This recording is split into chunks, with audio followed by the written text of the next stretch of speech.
Jesus loves the little children, all the children of the world, red and yellow, black and white. They are precious in his sight. Jesus loves the little children of the world. Oh, Jesus loves the little children, all the children of the world, red or yellow, black or white, they are precious in his sight. Jesus loved the little children of the world. Hi, Art, Nicole, and Sherry. Jesus loved the little children, Devon. All the children of the world, all about Mika. Red or yellow, black or white, Regina, they are all precious in his sight. Oh, Vicky, Jesus loved the little children of the world. Denzel and Mary, Jesus loved the little children. Lando and Natalie, all the children of the world. Kendra, Sherry, red or yellow, black and white. Janice Carlton, Lindsay, Shay Shay, they are all precious in his sight. Oh, Jesus loves the little children of the world. My baby Shay Shay is back. Hey, Dean and Calvin and Bianca, Jesus, he loves the little children. Hillary and Jolly, all the children of the world. Leonard, Lindsay, red or yellow, black or white, they are all precious in his sight. Oh, Jesus loved the little children of the world. Sarah and Sebastian, you all been asking about them, so I found a way to put them in the picture, honey. Oh, Jesus, he loves the little children. Brianna, Michelle, all the children of the world. Melissa, red or yellow, black or white. They're all precious in his sight. Brianna, Jesus loved the little children of the world. Oh, Messy Lady Royale, you late tonight. Oh, Jesus loves the little children, all the children of the world, red or yellow, black or white. Oh, they're so precious in his sight. Hi, Teresa. Jesus, he loves the little children of the world. Everybody, one last time. Oh, Jesus loves the little children, all the children of the world. Sweet C and K, red or yellow, black or white, they are so precious in his sight. Oh, Jesus loved the little children of the world. Hey, everybody. Ooh, baby, I said, let me go on here early tonight because I'm coming to you tonight because I need all of my money. I need all my cash up. I need my cash up to go ding, ding, ding, ding, ding, ding, ding. I got stuff I got to take care of, honey. Y'all know this is my job, honey. This is my job. I need my cash app and my PayPal to go ding, ding, ding, ding, ding, ding, ding. So I said, let me get the people before they go to sleep because I got the ones that stay up late at night. I need to catch the ones before they go to sleep, honey. Yes, those haters, honey. Encore, encore. Jesus loves the little children. Sweet seed. All the children of the world, cocoa butter, red or yellow, black or white, they're all precious in his sight. Oh, Jesus loved the little children of the world. Oh, Jesus, he loves the little children. Isn't that right, Sarah? He loved all the children of the world. Tell him, Sebastian. Red or yellow, black or white, Azaka. They're all precious in his sight. Or Nicole, you know Jesus loves the little children of the world. The real Tanisha. Hey, what's going on, Kenneth? How you doing, Nicole Hightower? Yes, honey. I said, let me go on early tonight. I had to come on early tonight because, we always do them late nights, honey. And honey, I said, let me go on here early tonight so I can get off at a decent time and y'all can get off at a decent time. And I told y'all we were going to start, doing an early show. The next night is gonna be late. Then it's back to an early show. The next night late. We're gonna alternate early, late, early, late, early, late, because a lot of people are complaining that they want to be a part of the early show or the live shows. They come on too late. So we are going to alternate. We're gonna alternate, honey, the shows. Yes, we are. Thank you, Denzel. You knocked them right on out, honey. Very, very good, honey. Yes, honey. Yes. Thank you, Brianna. Jesus love all of us. Amen. Hi, Mama. Hey, Michelle. How are you? Glad that you all could be here early. Y'all got to get ready for early, because some people, they going back to work. They open up a lot of places in a lot of cities. They opening up, a lot of places. But I just got the news in LA. They said that they're extending their stay at home until August 1st, baby. So they're gonna be in lockdown till August the 1st. That's what I just read, honey. Before I came on here, honey. Somebody had also posted it on Facebook, honey. Thank you, Leslie. Thank you, Leslie. Yes, that's me. Hey, yes, that's me, honey. All about Mika, honey. It's all about Mika, honey. Let me grab a drink and some snacks. Good time for tonight. Good time tonight. Good time. Yes, Mika. I know it. I see that everybody don't want to be on here late. Some people got to go back to work. I got my drink, honey. You already know. Thank you, Melissa. You know I got my drink. Got my moonshine and I got my wine. Yes, moonshine and wine. Thank you, Melissa. She said, you are amazing. I appreciate it, honey. Auntie, your singing makes my eyes wet. Beautiful. Yes, honey. Yes, Dean Thomas. You gotta let them know, honey. Let them know. Auntie got a melodic voice. Got an old melodic voice. Yes, you do, honey. But and a lot of people didn't just get to do the house cleaning business first. A lot of people, they send me money on Super Chat, Cash App, and my PayPal. I get my PayPal back going. Look.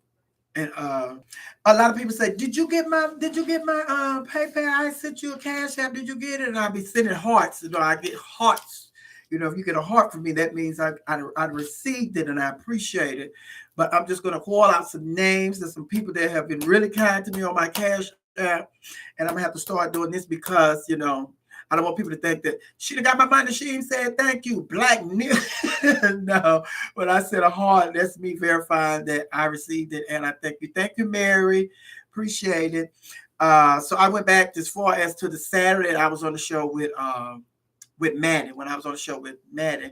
So I just want to call out a few names of people that have really helped me out during this time, honey, on my PayPal, Cash App, and Super Chat.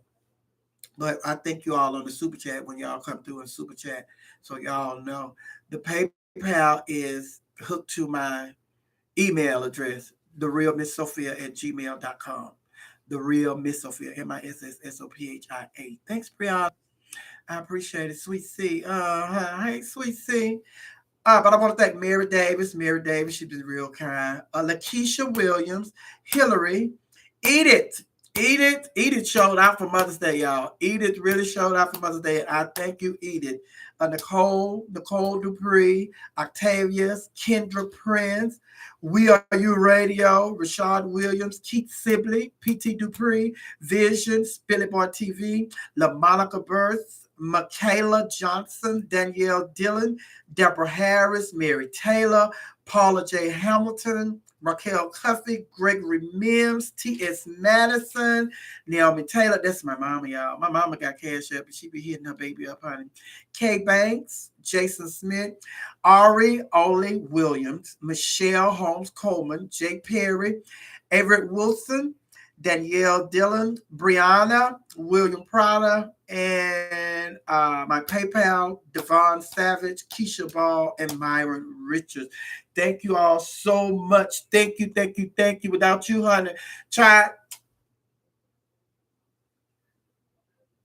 me, Sarah, and Sebastian, we wouldn't be able to chew because y'all are helping us out during this time when we can no longer go to the clubs and work. We can no longer go to pads and work and all that. But I just enjoy entertaining you guys, and I appreciate the love offer that you send my way.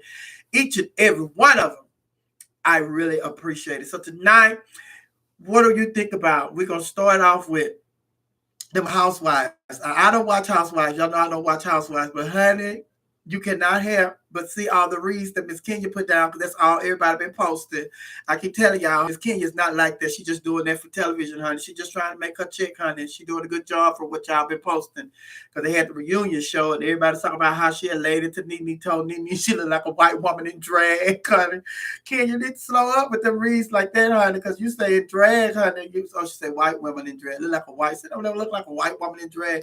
Then she came back and told her that she didn't know. I don't know if I'm looking at you. I don't know if I'm watching the Real Housewives of Atlanta reunion or if I'm looking at a couple white chicks. You know, that's the movie where the Marlon brothers they had did the white girls painted like white girls, honey. Then she was talking about the woman children, honey. She came back and she had said something about, yeah, you were saying that my daughter looked like her daddy. Yeah, she looked like her daddy. And one thing we all know is your children are your children because they all look like you. Girl. Girls in a roundabout way, she had said, your children are ugly just like you. Oh, she had laid it to Nene. Nene, y'all leave her alone because she'd have been around a whole lot of gays. Miss Kenya have been around a whole lot of gays. Well, all y'all have been around gays because all y'all talk like y'all been around gays, honey. Snapping and reading and yes, ma'am, and yes, all the gay lingo, honey. Y'all been around all the gays, honey. Oh, thank you, Jason. Look, y'all already know, honey. Y'all already know. But baby, everybody was talking about that. Then a lot of people talk about they can't stand Kenya. They don't like Kenya. No, baby, talk about they say Portia had won the Reeds, but everybody said, no, ma'am, Miss Kenya had won the Reeds from that. The first round, they said that goes to Miss Kenya, honey. She ain't gonna let up, honey. She's not gonna let up. She's not gonna let up, honey. But I saw some pictures and Miss Candy looked nice. Candy looked nice, but Miss Kenya always looked like $10 million. Okay, what y'all say about Miss Kenya, honey? But Miss Kenya always looked like $10 million. Now y'all say what y'all want, but she looks like $10 million. Hey, Dick Slane 100. Hey, Nita Faye, what's going on? Hi, Rachel. Hi, Michelle. But yes, y'all can say what y'all want, but Miss Kenya, y'all know Miss Kenya be looking nice. She cleans up. Now, even when she be just regular, honey, she don't be overdo it. Miss Kenya's a beautiful woman. Now, you can't take that away from her. Y'all can say what y'all want, but you cannot say that woman does not clean up nicely. Yes, she does, honey. Yeah, they say, CC said, but Sweet C said, but Nene laid into Eva, honey. Oh, Rachel said Kenya was the best because she was sober, honey. All the rest of them was drunk or they was high or something. But that's what you saying? No, ma'am, honey. I want to thank Chris. Chris, this is my background. No, it's not my birthday. I see y'all say it's a happy birthday on this background post and stuff. I just love it. For my birthday one year, he just created this card. He's real good with it. He did me another one this past year for my birthday. My birthday is in July. Everybody know, well, the majority of y'all know my birthday is in July. July the 30th to be exact. Hopefully the city's open back up so I can have a big birthday party because I plan on having a big party at the club this year, honey. Yes, so hopefully everything being cleared up, they to open the clubs back up because the governor here in Atlanta, he did extend the club closure until the end of this month. So we have to wait. We have to ride out the end of this month because the governor just stated today that he is not going to open up the clubs here in the ATL in Georgia. He's going to wait until the end of the month to see how things are, and then he'll let us know whether or not we'll be able to open the clubs up next month, which is June. So hopefully everything will work out and they'll get this pandemic under control and we'll be able to go back to work at the clubs here in Georgia, especially Atlanta. Yes. Coco, that's your mom's birthday? Oh, you have a great mom, honey. Yes, all of Eva is, y'all already know Eva is another one. Eva has been around the children for a while. Eva was working with the children when she was on America's Next Top Model. And even before she was on America's Top Model, Eva was working with the children. And I know she has Andre in her camp right now. We call him Man Man. He's in her camp, the same one that is Kiki Wyatt's manager. So, yeah, Andre is with Eva. So Eva has been with the children for a long time. So she got some, Eva know how to read, honey, because she been listening. She been taking notes from the children. So don't play with Eva. Nene should have been around the children. She know how to read too, but she could always be got it. Then she's that child, honey, that wants to take her ball and lead the play yard. Y'all don't pick her to be on your team, honey, because they say she, left or something. And Miss Kenya had told her, girl, come on back here. You wasn't on all the episodes, honey. You need these chicks. Girl, see, that's what I'm talking about. When you put your foot on that neck, honey, don't it off. Don't take it off, honey. Ride them, honey, because that's what she do, honey. And she don't like to be guided. She like to get people, honey, but she don't like to be guided, honey. But it is what it is. You be able to, if you could dish a read, you got to be able to take a read. Take it from me, honey. Because I read all the time. When people read me, I don't get mad. I don't get upset. I just come back stronger. Hello.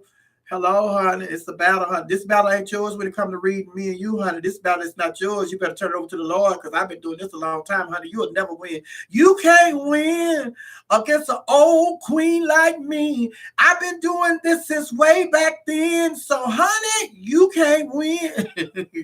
They'll get some shots in. Hey, E-Vlog TV, how you doing? What's going on? Welcome, D.A. Griffin. What's going on? How are you? But yes, honey. Also, I was reading today. Did y'all listen to me on my radio show today? Thank you, Vicky. Vicky Camacho. Yes, Vicky Camacho been real nice to me. Vicky Camacho, yes. Vicky has been real nice and real generous to me during this time, honey. I appreciate it.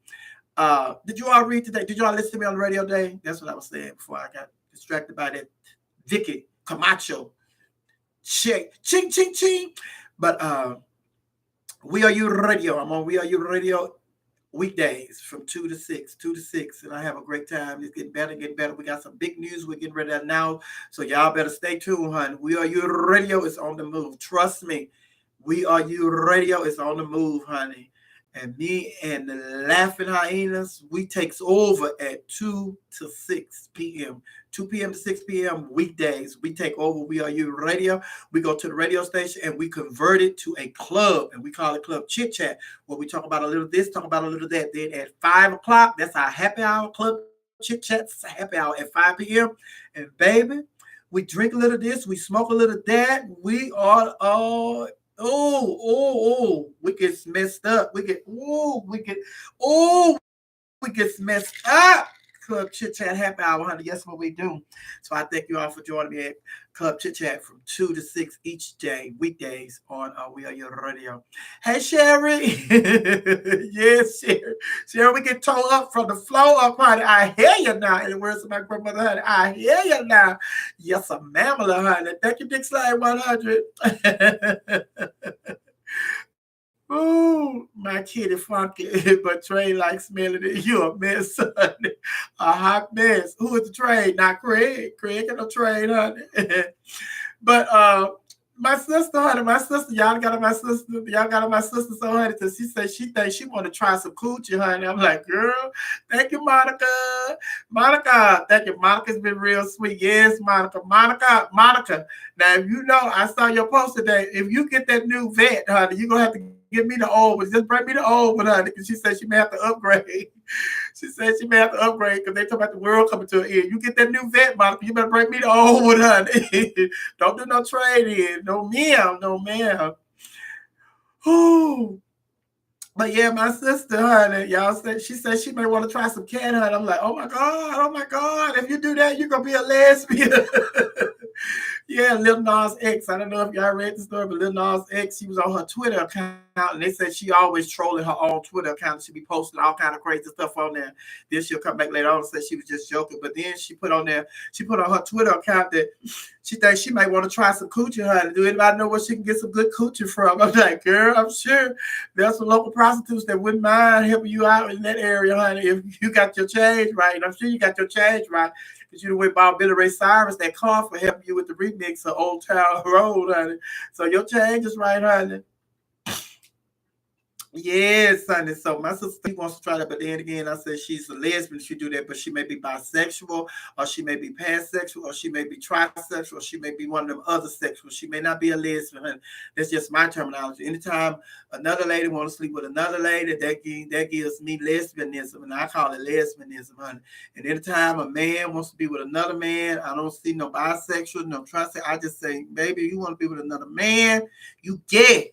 You get, baby. That's what I tell you. You get. If you want to sleep with somebody that got the same thing you got when it comes to your private part, you get. You get, honey.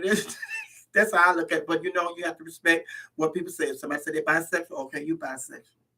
So in my mind, and my definition don't work for everybody. Everybody have their own, you know, pansexuals, trisexuals, bisexuals, non-sexuals, and All of that, whatever you tell me that you identify as, that's what I'm going to address you as respectfully. I'm not going to address you as what you identify as sexual. I'm going to address you by your name. So that's just something that I'm going to note, make a mental note. She says she pansexual. So don't go with her with all that gay stuff and all that lesbianism. No, she says she's pansexual. So you respect her as a pansexual. Okay? Yes. That's what I said. Somebody said your name went up to say, yeah. Once she gets some good cats, she's not gonna go back. That's what they say, honey. Some women, let me tell you straight women something, because I got a lot of straight laughing hyenas in here, honey. Some of you straight women, y'all really think that you all got the coochie of life. That if you give a straight man some of your coochie, I mean a gay man, and if you give a gay man some of your coochie, it's gonna make them like coochie. And they not gonna like men no more. Let me tell you something, honey. I'm telling you the God honest truth. If a man have been with another man, it's just not, you not finna make him not like that. You just not, your coochie ain't that good, honey. You not finna make, now you may give him some coochie, he may decide, oh, I like this too. But he ain't gonna say I like this only. Once you go once you go get, you never go back, honey. Like you can dibble and dabble in everything you want. Nita, thank you, Nita. I appreciate it, honey. She said, just because you are a blessing to so many, I appreciate it, Nita Faye. Thank you so much. But yes, honey, they say some people think that they coochie is God's gift to the world, and y'all really think y'all to watch that movie. What is it? Harlem Night, and y'all really think y'all are the real life sunshine. And the man that got some of that sunshine, he'd call his wife, tell your mama ain't coming home no more. Wait, mama, tell her ain't coming home no more. No, honey. A man, I'm telling you, a man that slept with another man, there's nothing you can do, because it's just like, y'all already know. You already know. Keep it real, honey. Keep it real. Because you just don't have that body part. And although some of them may say they don't want that body part, that's not what they want from another man, honey. You don't know what goes on behind closed doors, honey. Because I know a lot of them that I ain't think wanted that body part, but then I heard some people that they'd have been with, like, child, please. We got in the room, honey. She turned over quicker than me. I'm like, what? Not him, not him. So a lot of people, they're not ready to tell you their whole truth yet, and that's okay. That's okay, because it's none of our business anyway, because we're not sleeping with them. But some people like that body part, but they don't want you to know they like that body part. Hello, hello. I'm telling you some stuff that I've heard from, just like, baby, baby. Now we could talk, honey. Yes, and then it's just like some of y'all know they like it because y'all be with them. Y'all will be with them, honey, and then y'all say, "Well, I know you like this, so y'all don't, we got a deal, though, honey." That is not the same, honey. That is not the same, honey. Hello, I'm telling you, honey. You better put your Hello Kitty up. Now, some men are bisexual; they do like that, but the majority of them, baby, listen. There's nothing that you can do that's gonna make him not like that. People like what they like, and you have to like people for who they are and what they are and what they like. And you have to be honest with yourself and tell yourself, if I'm gonna get involved with somebody like this, then I need to know up front, this is what you're into, and I'm okay with that. Because but you got to be honest with the other person too. Don't go in there misleading them, making them think that you don't. This is the only thing you like.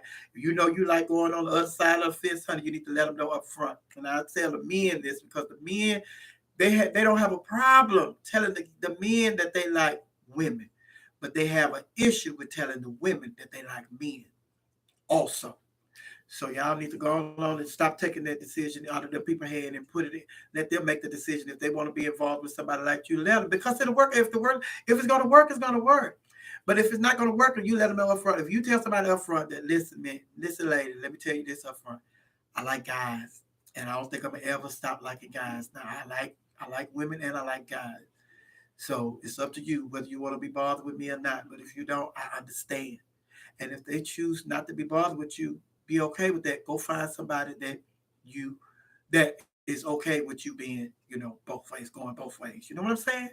Just don't take that decision out of people's hands. Because too many men that took that decision out of women's hand, and it has cost some women their lives. It has cost some women their lives because in the beginning of the HIV and AIDS pandemic, honey, nobody was telling nobody. They were sleeping on. The majority of the people weren't telling people that they was, sleeping with both sex. So a lot of people, because they felt like they was the only, this man was only sleeping with me as a woman, you know, they were sleeping with those men unprotected and end up contracting HIV and AIDS. So no, those days are over. And then now in a lot of states, if you do that, you could be charged with attempted murder. Or if the person contract HIV or AIDS, you could be charged with murder. So the laws have changed in certain states when it comes to that. So you need to be upfront with everybody. And then it's just like there are people out there that like the same thing you like. You're not the only freak in the world. Not saying that you're a freak because you like men and women, but that's some freaky stuff to a lot of people. But you're not the only one. So just yeah, seek out your kind. The people that like you and the people that like what you like. Don't just trap people because that's what you're doing. You're trapping people when you don't tell them the truth. You got to tell people the truth up front and let me make the decision for myself. I'm an adult and I can make a decision for myself who I want to sleep with. And if you be upfront with somebody, they can't be mad at you for being upfront. But the hurt and anger, then you say you look at it as no, I didn't tell her because I didn't want to hurt her. Do you think she's going to be hurt? She's not going to be hurt when she find out later on that you didn't tell her up front. So it's like no. You just don't want to hurt. You don't want her to hurt your feelings. You don't want to wear the embarrassment because some people look at it as, they look down on people that like people with people of the same sex. So that's the embarrassment that you're trying to save yourself from by endangering somebody else's life. Don't do that. Don't do that, baby. Please don't do that. We've lived long enough where this is 2020, honey. Everything is out in the open, honey. Everything is out in the open, child. You know what I'm saying? High school students, high school, junior high, Dwayne Wade's daughter, earlier than that, people are just being honest with themselves. And then it's just like I say, with high school, boys are going to the prom with their boyfriends. Girls are going to the prom with their girlfriends. Back then when I was girl, honey, we had to go, girl. Wasn't that open, especially in high school, honey. It wasn't that open, but now, a lot of laws have changed. There's a lot more freedoms that we have as, gay people, but we still have a long way to go. But still, you got to be honest. You got to always be honest because when you do that to somebody, you hurt the whole community. You hurt the whole community because that person not only lash out at you, they lash out at the community. And every time they see a gay person, the first thought that comes to their mind is when you betrayed them. So they mad at you, and then they mad at everybody that identify with you and your community. So don't do that. We in 2020, honey. You don't have to do that no more. We don't have to do that no more. You do not have to do that anymore. No, you do not, honey. So Lil Nas X, if he's serious or not, honey, that's him. But we living in 2020 now. And you know what I thought about the other day, and this is gonna be a quote. I need to put this on a t-shirt. It's legally Leah on here. Legally Leah on here. Legally Leah. It's legally Leah on here. Because I need to have legally Leah on here so she can make sure this is copyright now before I say it. Miss Sophia, have you seen that in Georgia that children don't have to take the on the road driving to? Yes, I saw that where they had, I talked about that. I talked about that one day last week, honey, where they said that they issued over like 22,000 driver's license to teens. They passed the written test, but they didn't have to do the driver's test because of the coronavirus pandemic, honey. They didn't have to do the driver's portion of the driver's test, so they didn't issue like 22,000 driver's license to teens without the taking the driver's test, the actual driving part of the driver's test. So y'all be careful in Georgia, honey. In Georgia, got them teens out there, teens, and that's bad. That's bad. I'm serious, honey. That's real bad because Y'all know teens, when we were growing up, we didn't have the distractions that teens have. And you could say, stop texting and stop, driving and talking on the phone and all that, and you could pass all the kind of laws that you want. Baby, we got all kind of, how long has the speeding law been in existence? People still break the speeding law. So what makes you think teenagers are not going to break the no texting law and no talking on the phone while you're driving law? And then teens are just already distracted. They got other teens in the car, and it's just like, no, honey. And I do believe that, times have changed and we need to, change the laws. I don't think teens should be able to get driver's license no more at 16 and 18. I think teens should have to wait until they're 21 to get a driver's license.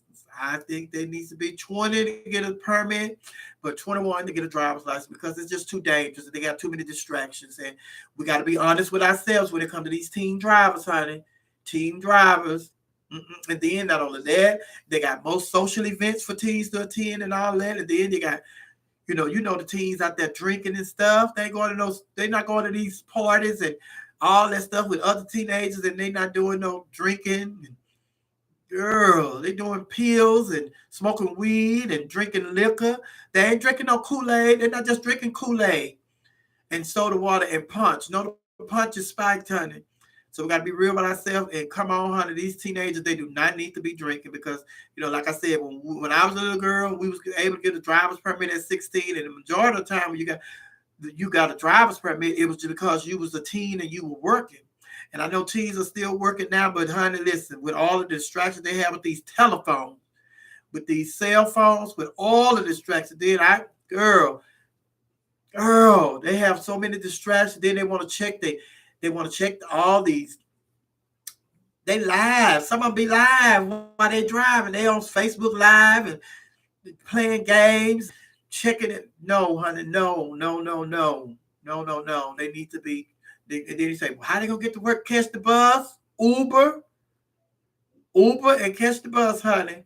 If it's gonna make the streets safer, because we already have too many accidents on the streets, honey. But then you have these teens out here that are being distracted with these cell phones. No, let's get real with ourselves, honey. Get real with ourselves.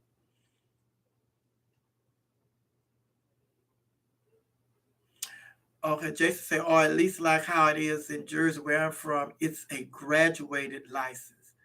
A graduated license. What is that? Explain that more, Jason.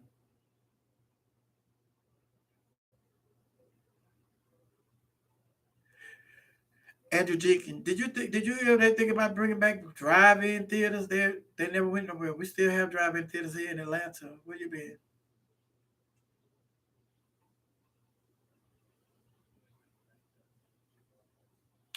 Sweet C said, I love how Georgia has the hand-free laws, but that's one up to it. But this, I don't know. No, Georgia hand-free law. Let me tell you, they just like I said with the speed and law, people break that law too. Because I have been in the car with some Uber drivers, and they have their phone in their hand down because the thing is broke. The hand-free device is broken.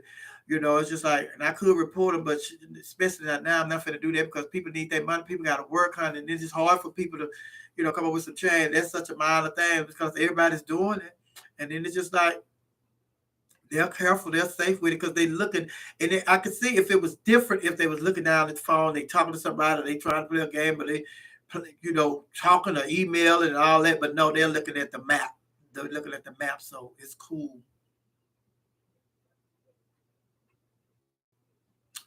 He said, when you first get it, you can only drive a certain time and can only have one other person in the car with you. I think that's what it said. It moved up. Okay. I didn't get my license until I was 26 and in Hawaii. I was scared as fuck. A country girl from Louisiana waited to get a license in a place like Honolulu, military wide. Okay, need a fang. Yes, honey. And then it's just like my mama. My mama did not want to drive. I remember like I was a grown person, honey. My mama did not want to drive. But my daddy told my mom he just kept on getting on my mom because he had to drop her off. He had to pick her up for work. He had to drop her off at work. Then he went to work. Then he get off work and he go pick her up from work. And then they come home. So then it's just like he was like it was becoming too much. So he told her, he said, "You're gonna have to learn how to drive. You're gonna have to drive." So my mama didn't get her driver's license until she was well in her 20s. She probably was in her 30s before my mama got her. No, she wasn't in her 30s.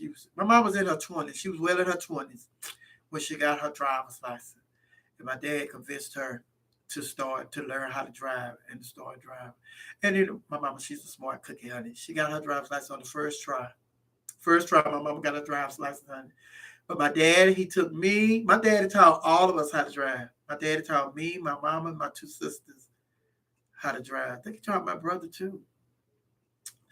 But took us to an empty parking lot on Sunday.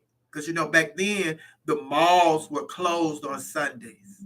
The malls were closed on Sundays. There was no store. They wasn't doing no selling or nothing. Only thing you could buy on Sundays were groceries, food. You couldn't go to the mall. Malls were closed and all that. And some grocery stores were closed on Sunday because they respected, the Sabbath day, Sunday. They respect Sunday. Said, no, this is the Lord's day. He gave you 6 days to do what you need to do. On Sunday, you need to give him at least this one day.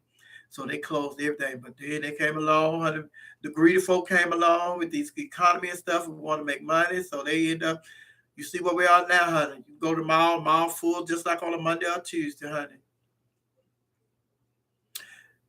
But yes, honey. Ace, hey, how you doing? Ace said a license is not essential, especially for teens without being tested. Makes no good, more god darn sense. Mm-hmm. But yes, honey. But that's just. I don't agree with that. Cocoa Butter Barber said my mother didn't like to drive either. I didn't. I got my license when I was 17. My dad made me do it because he didn't want to be. He didn't want me to be scared like my mom. Yes, honey, it is scary because it's just like it's. And I know people like right now, people who are scared because let me tell you something. When you, I've had like three accidents, and none of the accidents are my fault, which is something my mama tried to tell me when I was begging to drive a car when I didn't have no license. And I used to beg my mama, Mama, let me borrow the car. Mama, let me borrow the car. She said, no, no. And sometimes she would let me drive, but sometimes she said no. And when she said no, she meant no. And I would be upset because I said, Mama, I'm going to be careful. I'm going to be careful. I'm going to drive. She said, it's not about you. She said, there are other drivers out on the road and somebody could run into you. And that's not your fault. That's their fault. And if you don't have a license, it's still going to look bad. It's going to be bad for us. But I didn't want to hear that when I was young. And I had about three accidents. And I was also nervous about, driving because it's just like when I was little, I used to want to sit in the back seat and my dad would cross the lane, get over this lane, and he's not turning around looking. And I'm like, well, how daddy know ain't no car back there? So I didn't know how he looking in the rearview mirror. He could tell where the cars were, which lane it was in, and all of that. So I was like, I didn't know. But then when I got older and I learned, okay, well, that's how this works. That's how this works. But I was still nervous about having accidents or having a wreck because you see wrecks all the time. You hear about people dying in accidents and all of that. So I was still nervous about having a wreck. And although I was a careful driver, I was a cautious driver, I was a careful driver, I still was nervous about having a wreck. And then the day happened when I had my first wreck. It shook me. It did shake me. And I didn't want to drive. I didn't want to drive. I was like, ooh, I'm, ooh, the nerves. I don't think I want to drive no more, honey. So then it's just like, well, you can't give in. And it's just like, it wasn't my fault. I realized, it's not my fault. And you did what you were supposed to do. And I always had my insurance, always, license and all that. But one time I ain't had no license. I got caught driving. I told y'all about that. Then I gave him my brother name. Then they, baby, you going to jail, honey, because we don't know. We can't find you in the system. So I was like, well, call my mama because my mama got to be to work. This is my mama car. And my mama needs to go get her car. And it was right around the corner from the house. So the police did call. But, we've already explained that story. But the thing is, I was nervous and I got back behind the wheel. And I had a couple more accidents since that. But it's just like, I know you're nervous. You're nervous because especially the people that don't want to drive. When you don't want to drive, when driving is a necessity to you, when you have to drive, but you really don't want to drive. I know people who have cars and they still catch public transportation, or they'll drive the car to a public transport. Like here in Atlanta, it's convenient to drive and park at a model station and just drive the train, downtown to avoid traffic. But I know people who do that just because they fear a lot of traffic. Being in traffic, they just fear it, just anxiety and stuff. So it's just like, I understand all of that, but you got to be driving is serious. Driving is serious, and and you can lose your freedom. You can lose your freedom. I think if teenagers really, really understood that driving is a serious matter, and a lot of people have lost their freedom behind driving because they have accidentally killed somebody in a car wreck. They have accidentally killed somebody in a car wreck, and then everybody's talking about the law. The law everywhere, not in some states, the law everywhere in every state is against drunk driving. But how many drunk drivers do we see causing accidents and getting caught? And that is the law. So regardless if they have the laws on the books or not, people are not going to follow the law if they don't want to follow the law. Then you have people who drink alcohol like that, and they first day, I'm not drunk, I'm not drunk, I don't do that, I don't. The law says when you get to a certain whatever the point, 0 point or 1 point, whatever it is, you are drunk. Whether you consider yourself drunk or not, according to the law, you are drunk. And you get behind the wheel can cost you your freedom. You can end up going to prison for manslaughter or murder or what have you, because you took somebody's life, especially a wrong way driver. It is 2020 and we still have wrong way drivers on the freeways. Now, some of these people, they are just, now a couple of them wasn't under the influence of nothing. They just got turned around by the signs and stuff. And the weather, it's been weather related. But the majority of them drunk drivers, wrong way drivers. And I was on the freeway one night, and I I ran into a wrong way driver on the freeway, going full speed, full speed. Luckily, luckily, I wasn't on a part of the freeway where I was coming up over a hill and they was on the other side of the hill and I couldn't see them. Luckily it was a long stretch of the highway. So I saw the car coming. And I mean, they was speeding. They was going like regular speed, going over the speed limit. And I pulled over to the shoulder and I called the police and I let them know. I said, it's a wrong way driver on the freeway. And I said, I'm on such. You got to tell them I told the freeway and all of that. But it's just like, I, I, I worried that entire night because I knew that an accident could happen. And freeways, you have the up and down, and they could meet up there at a hill. You know what I'm saying? Like I could have met them on that hill, but I just thank God. And then it's just like, and they were all the way over to the left of the freeway. So my thing is, I wanted to. After that, I was trying to figure out how can I avoid that situation. Like and share this video. Like and share this video, please. And they say I'm just gonna ride over on the right two-hand lanes. Now, the right lane is supposed to be the slow lane, but I'm gonna get in the next lane. But it's just like they could be in any lane. It just so happened that night, that particular driver was all the way over on the left. And I thank God that I was not, that I wasn't involved in that accident, they have an accident, because I would have been gone. And and 9 times out of 10, the person that caused the accident, they survive because they're under the influence, and they pain level is much higher than yours. And then a lot of people when they in those accidents, a head-on accident, I think a lot of people die from like heart attack because they see it. You see it coming, and it's just like your heart goes into shock. But yeah, the teenagers driving, we had went through some more subjects, honey, but then we done came back to this teenage driving. Yeah, that's a big thing, honey. That's something that I don't agree with that. I don't agree with that. And I think we should change the law where teens should at least be 20 or 21 before they eligible to get a driver's permit, or definitely a 21 to get a driver's license. Driver's license, because like I said, if for nothing, for no other reason, because of the distractions with the cell phones. Cell phones, distractions. And then I'm gonna say this, then I'm gonna move on. Just think about all of the teens who have cell phones, and the parents say, I gave my kid the cell phone because I want to be able to contact him at all times to know that when they get out of school, I can check on her, make sure they're home safely, blah blah blah blah blah blah. But how many teens that got in trouble with the cell phone in class? And they ain't supposed to be using the phone in class. They know they're not supposed to use the phone in class. How many teens have got in trouble in school using their cell phone in class? So if they're not doing right by the school policy and the school rules with the cell phone, what makes you think they're going to become the perfect teenager, get in the car and follow all the rules with their cell phone? It's just not going to happen. Just not going to happen. So we need to raise the age limit on teens getting their driver's permit, and definitely not have them getting no driver's license without doing the driver's portion or the driving portion of the driver's test. That don't make no sense. That don't make no sense, because how many of y'all failed the driving portion of the driver's test because you couldn't parallel park?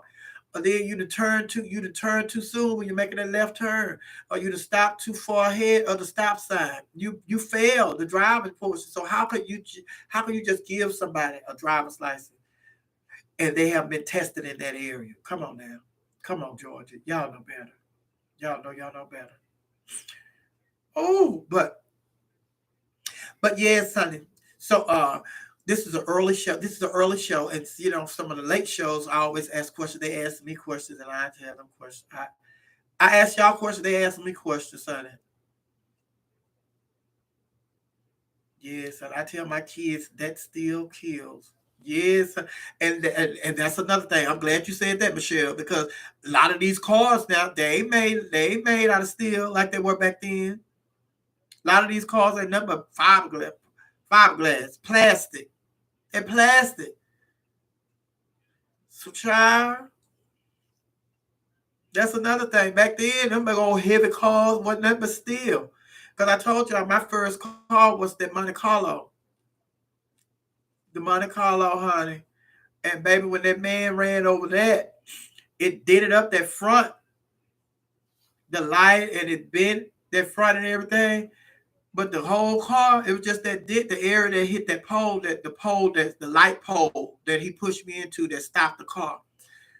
And then that light pole not been there, and this guardrail had been there, I would have been down, because I would have been down in a bayou, because that's what was across the street. That's what he pushed me into. And I would have been just going on down in the bayou. So that would have been a mess. But thank God, honey. Yes, honey. Thank God. I thank God has spared my life a couple of times, child. You see, yours too, if you're honest with it, a couple of times. More than a couple. He'd have kept me from danger seen and unseen. I know there's some danger that I haven't seen that he kept me from. And then, like I say, honey. But yes, Melissa. Can you imagine getting hit by an old car? And that's the whole thing. And see, and this what I think. This is my thing, though. This is my thing. I think the majority of the cars, like I think the majority, like the Toyotas, the Camrys, and the little Mazdas, and the Hondas, and those cars. I think those cars, all of those cars are just like plastic.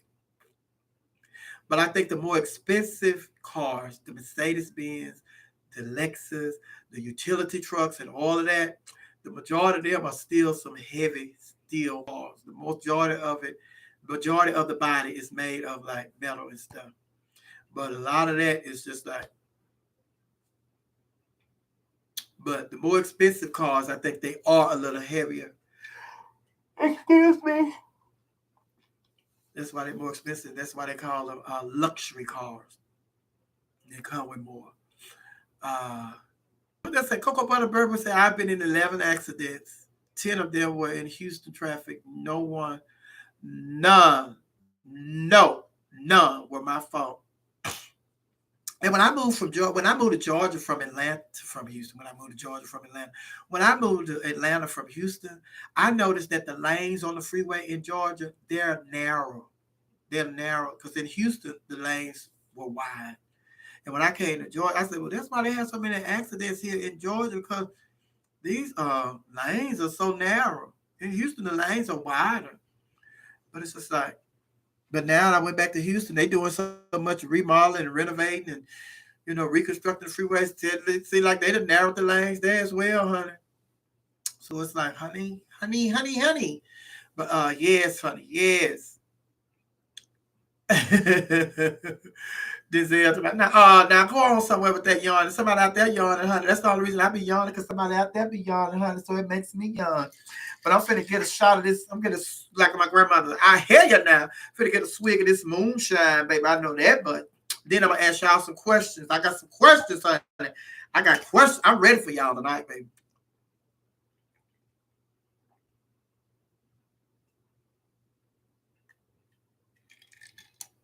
Yes, honey. Lincoln Navigator. That's what I had, honey. And then the Lincoln Navigator, I had a '98, and I had paid it off and everything. Then the child ran the red light, hit my navigator. Then she lied to the police, her and her mama.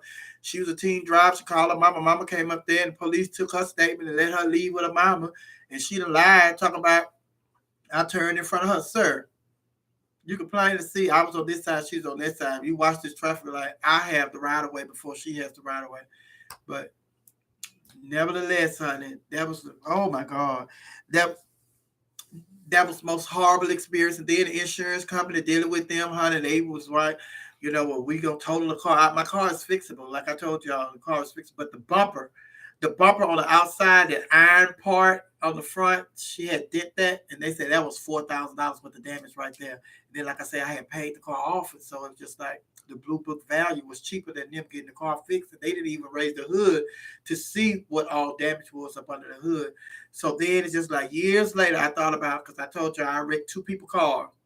So years later, it was just like, oh, well, girl, you done wrecked somebody's car. You done wrecked two people's cars. So that's payback time for you wrecking people's car. So it's like, okay, so I had to let that go, child. I had to let it go, honey. But every now and then I think about it, I still want to just thank God that I made it out alive. That's what I want to do. Still want to thank God I made it out alive. Amen. Amen. Like and share this video. Like and share this video. Like and share this video. God has been too good. Somebody said, yes. I don't. Somebody said, if it said Joe, she'll get it. Yes, on my on my Cash App and my PayPal, my real name come up, my legal name comes up. I don't know why they put that E on there though, but it's supposed to just be J-O. They know I'm a girl. It's supposed to be J-O. But yes, honey. Thank you. I appreciate it, honey. Yes, honey. They got my legal name on the documents, honey. But come on, let me ask you some of these questions. Y'all ready? Y'all ready, honey? I got some questions for y'all. I wrote them down. And this is what I'm gonna start doing so I can be prepared for y'all, honey. Write these questions down. You okay, Sebastian? Okay. You all right, Sarah? Let's see. He's like, yeah. Sarah, you all right? Yes, ma'am. Why boys act like that? Why do boys act like that? Why you can say yes, ma'am? Oh, see that? That's why I didn't want to. That's why I didn't want Lady Royal to be babysitting you. He's talking about because you ain't no woman. You're exactly right. I'm a lady, honey. Woman has man in it. You better, girl. You'll never babysit him again, Lady Royale. Teaching them bad habits. Mm-hmm. Y'all ready? Okay, the first question. This is the first question. Name a black celebrity's mom that rocks blonde hair. Name a black celebrity's mom that rocks blonde hair. All right. Come on with it. Let me see these answers. I know a couple, honey. Baby. We rocking that blonde hair. Puffy. Puffy mama. Jada Pinkett's mama, right. And lady. Yes, honey. Diddy, Beyonce, right? Tina be rocking that blonde hair. T.I. mama be rocking blonde hair. Tamar and mama be rocking blonde hair. Tina knows. Keisha Cole mama, yeah, Frankie the rocks the blonde hair. Scrappy. Oh. Brent Leaks. Candy. I ain't never seen Candy mama be rocking blonde hair. Tony Braxton, Nene Leakes' mama. Y'all ain't seen Nene Leakes' mama. I say the celebrity's mom, not the celebrity. Mary J. Mama rock blonde hair. Yeah, the Braxton's mom. First one came to mind with me to me was baby Diddy Mama. Diddy Mama was the first one that really every time I would see Diddy Mama, I said Diddy Mama is serious about that blonde hair because she stayed in blonde hair, baby. She would not put on no other color but blonde hair. But yes, honey, y'all got it good.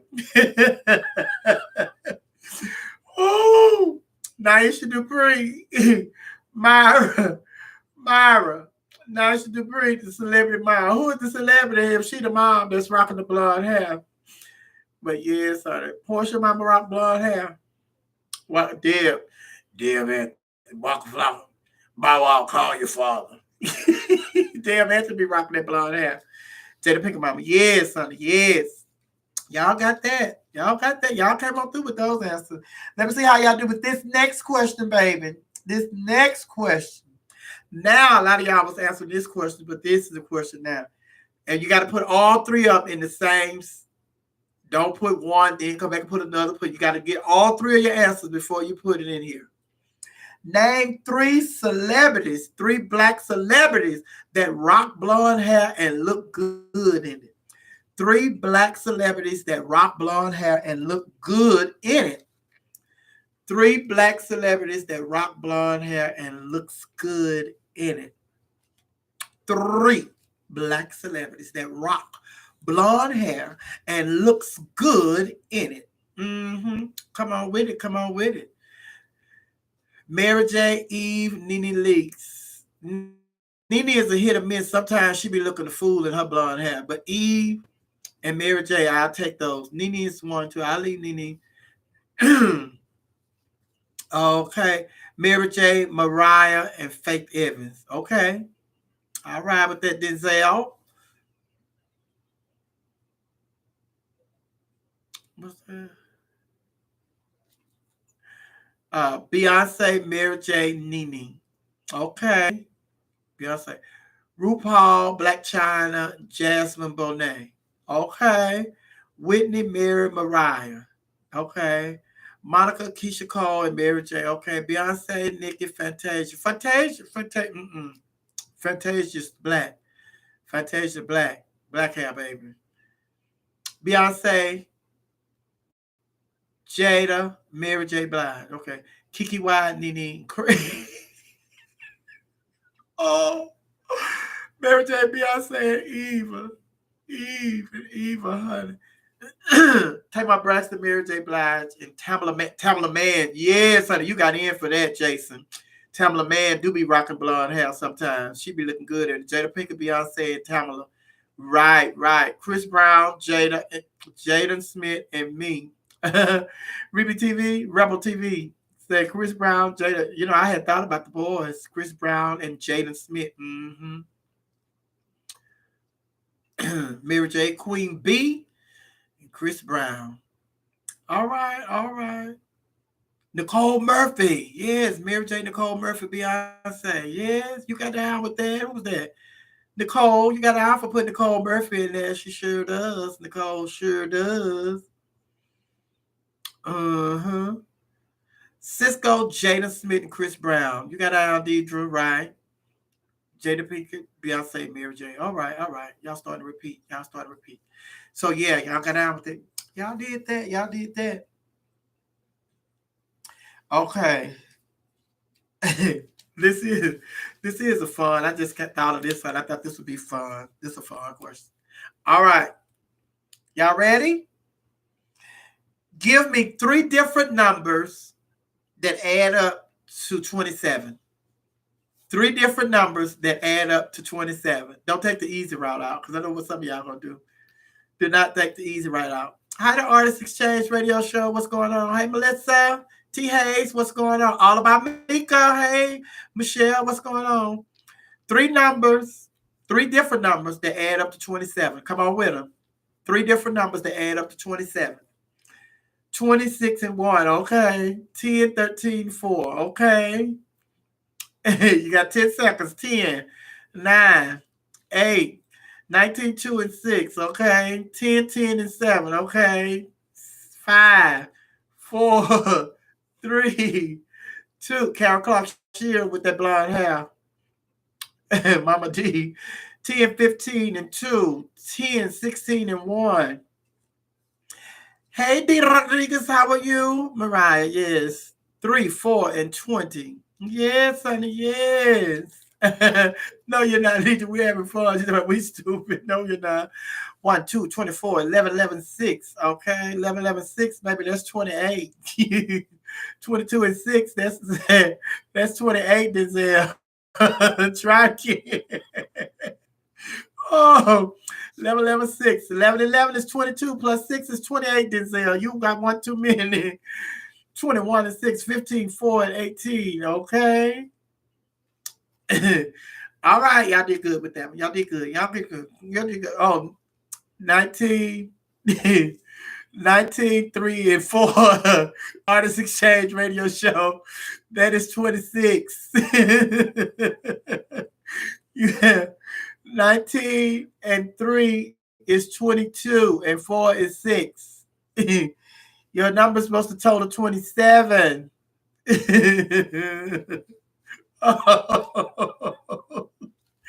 Oh, okay. We're moving on. We're moving on. 27, 0, and 0. Three different numbers, Natalie. 0 and 0. That's the same number. Three different numbers. Oh, that was cute. That was cute. Okay, here's another one. Some of y'all not really get this on it. I've worked for 3 radio stations. No, I worked for 4. I've worked for 4 radio stations. I want you to name. Should you do all 4 or 3? It'll be 3 is too easy, but I'm gonna do 3. I've worked for 4. I've worked for 4 radio stations. Name 3 of them. Name 3 of the radio stations that I work with. 3. Name 3 of them. 3.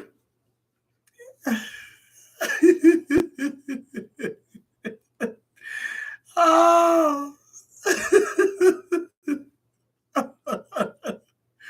Oh, T. Hayes, I love math. I teach math. Math was my favorite subject. Until I got the trigonometry. I'm out. We are your radio, digital FM, and V103. Okay, Denzel. But it's FM digital live.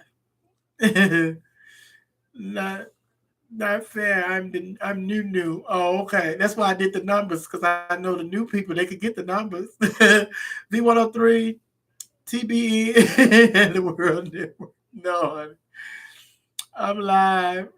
FM live, V103, We Are You. FM digital live. Mm-hmm.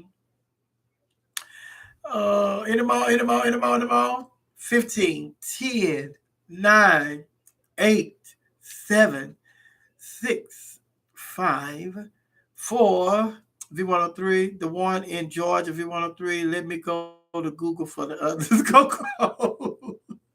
When you won't have time, by the time you get back, we'll be able to reveal the names. All of them. Oh, thank you, Brittany. I love you too. Coco said the one in Georgia. V103. Now let me go and Google the other. Okay. Here we go. It was V103 FM Digital Live. Once I left V103, George Patel started FM Digital Live, an internet radio show, so I was over there. Then I got the call to come to Streets 97. I went over to Streets. Was it Streets 97? Yeah, Streets 97. I was over there with Rashawn Ali. And then I got the call to come back to V103, and now I'm at We Are You. We Are You Radio. Yeah, baby. Yeah. Y'all ready? This is a fun question. Fun question. Everybody can answer this. How many main characters were on the Jeffersons? How many main cast members were on the Jeffersons? How many main cast members? Number. How many main cast members on the TV show The Jeffersons? How many main cast members on the TV show The Jeffersons? 5, 8, 9, 10, 5, 7, 5, 3, 5, 5, 5, 5. Sun got changed too much. 5, 10, 3, 6, 6, 9. It depends on the season. It don't depend on the season. 6. If they was a recurring cast member, they were main cast member, honey. The Artist Exchange Radio Show 7, Nita Face 6, Cocoa Butter Barbie 3, 8, 8, 1, 2, 3, 4, 5, 6, 7, 8, 9. Mom, with these questions, knowing damn well we can't keep up with no Jeffersons. LOS 2020. You should be able to keep up with it. They still ran, they showing reruns of it. 305 18 10 6 6 7 6 9 3 8 5 10. Okay, the correct answer is, I'm going to name them. That was George, Wheezy, Lionel, Jenny, Florence, Tom Willis, Helen, Mother Jefferson, what was the man's name? Mr. Bentley, and Ralph. So if I named all of them and you were counting, it was 10. It was 10 main cast members on the Jeffersons. George, Wheezy, Lionel, Jenny, Florence, Tom, Helen, Mr. Bentley, Ralph, and Mother Jefferson. That's 10. Yes, yes. Okay, so whoever said 10, you were correct. You were correct. The next one, everybody, newbies. See, I got some questions in here. I knew we are going to have some new laughing hyenas, first time laughing hyenas. I knew we are going to have some new hyenas in here tonight, baby. Some new laughing hyenas. So I have questions that you all can answer as well. And this next question is one of those questions. You got to put all 5 of your answers in one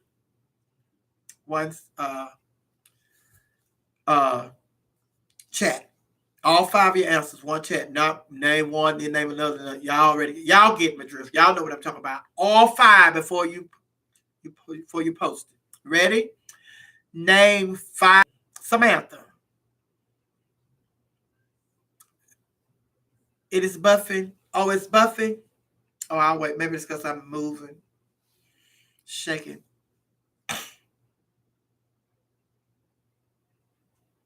Oh, it's not frozen on my end. It's frozen on y'all end.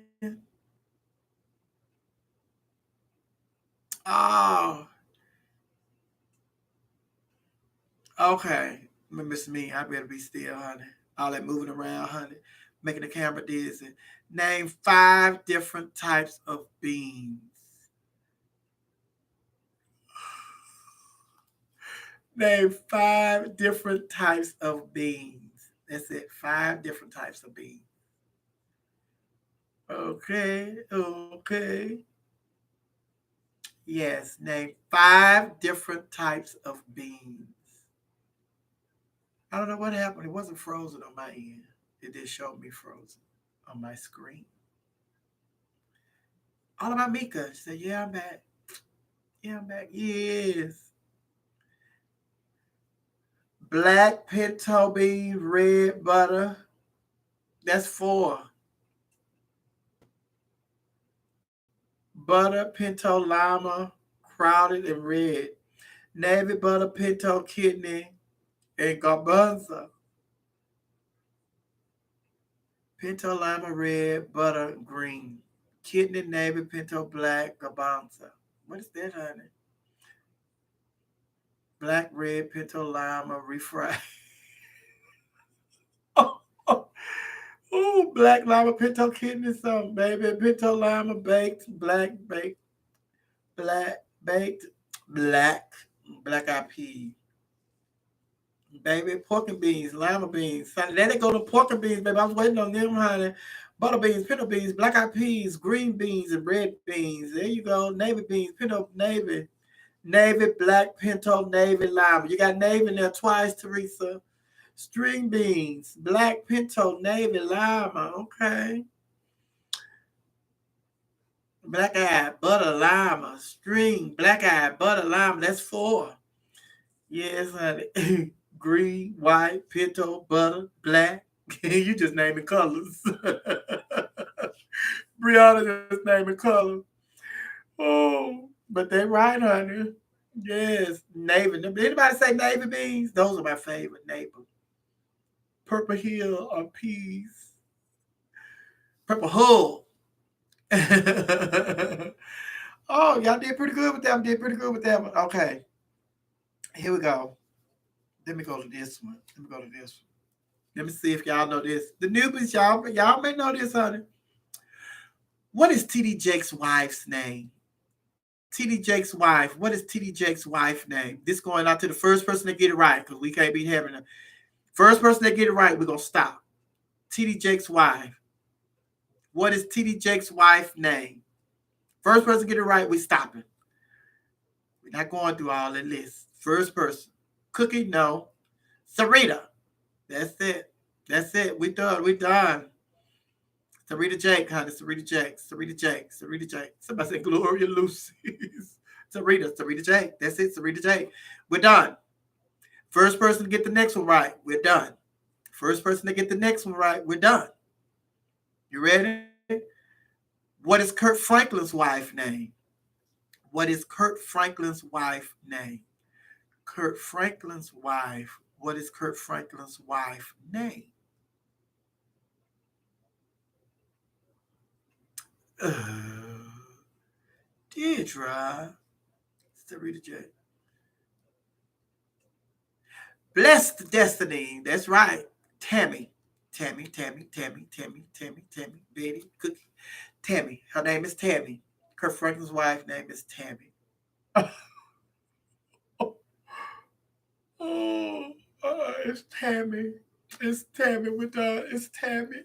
It's Tammy, y'all a mess. Y'all a mess. Okay. Because we have a lot of people in here that they new. It's their first time. Go give them a chance to answer something, honey. To answer something. Name. We ready? Name. Thank you, How Natural. Thank you. She said, I love your positivity. You're the best. Oh, thank you. I appreciate it. Love you. How natural. Appreciate it. Okay, this is for everybody. Everybody can name this. Write all 5 of your answers before you post it. Write all 5 of your answers before you post it. Thank you very much. Michelle said, I'm so tired. I don't know what happened. Michelle, where you been? Where you been, Michelle?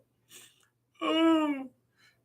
The next question. We're on to the next question for everybody. Name 5 different types of flowers.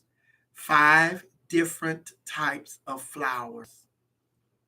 5 different types of flowers. 5 different types of flowers.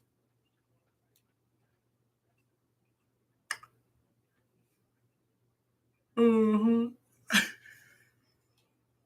Nicole.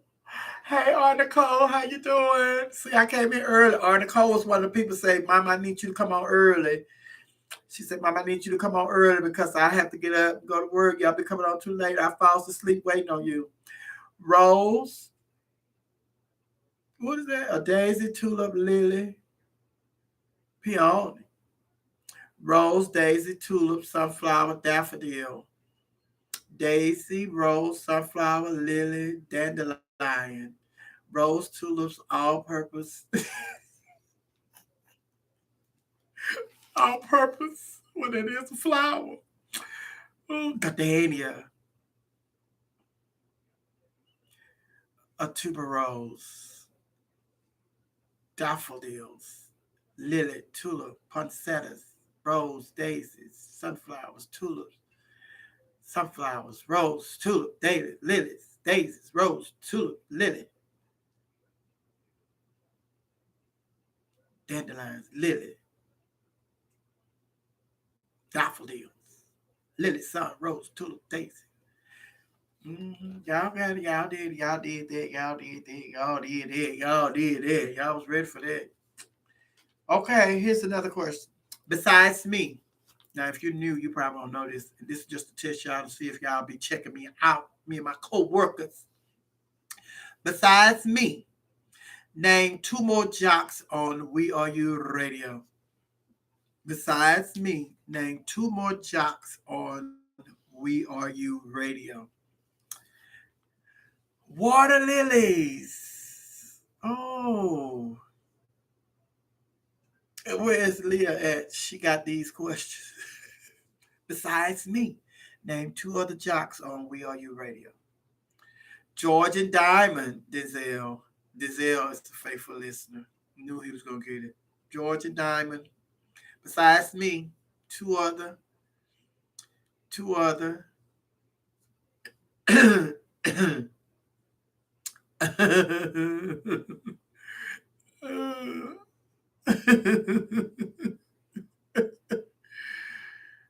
Joe and Sophia. Joe. Oh, his hair is a dream. Spillybar TV, what's going on, Spillybar TV? Spillybar TV, I'm gonna need you to come on with it. Hold on. I had to click out and log back in. Oh, okay, Michelle, that's why you was behind, girl. You didn't know what was going on. Spillybar TV on Spillybar TV. I'm gonna need you to come on with it. Stop holding back. I mean, because I was watching you. I went back and watched your show, the Housewives review. Spillybar TV said Spillybar TV didn't like Kenya. He didn't like Kenya, honey. He just said he thought Candy did look nice. You were right about that. Candy did look nice. And then he said Candy did her own makeup. He said Candy did her own makeup and all had all that. I don't know about all that. But Candy did look nice. Nicole, yeah, you're right, Tammy. That's Kurt Franklin's wife's name. You right, baby. Yeah, we asked 5 more questions since then, but you right, baby. But Spillybar TV, yes, I'm gonna need you to go on. Come on with it, honey. Come on with it. Don't be scared. Don't be trying. Don't be holding back. Don't be holding back on nobody's feelings, because they don't be holding back on each other's feelings. Used to they be calling each other bitch and all that. Ooh, they just so loose with the word bitch, especially Miss Day, honey. And then it's just like, see, that's what I be talking about. Now, if y'all sit up here and y'all act like this, and y'all be calling, because Portia, I can tell you how many times she told Kenya, call Kenya bitch, told her to shut up, bitch, and all of that. But it's just like, child, do y'all think their language change around their children? And I know y'all said, well, their children's not old enough to understand. But when their children get old enough to understand, do you think that was gonna change? No. That's who they are, honey. That's part of her character, honey. That's part of her character. So they ain't gonna change that. But yes, Spillybar TV, come on with it. Don't be holding back. Like and share this video. Like and share this video. Like and share this video. Sarah, Mommy don't talk like that in front of her kids, do she, Sarah? Y'all see, Mama ain't said no bad words tonight. Remember, Mama said there are adult words and there are kids words, and kids cannot say adult words, right? That's right. See, very respectful. She said, yes, ma'am. Because you know, Sarah, we did a video, and Sarah, you'd used an adult word, didn't you? And did Mama get mad? No. We talked it out, and you know that that's not for kids. That's for adults, right? And you haven't used one since, right? Yes. See? You have to teach your kids, honey. You teach the kids. You have to teach the kids, baby.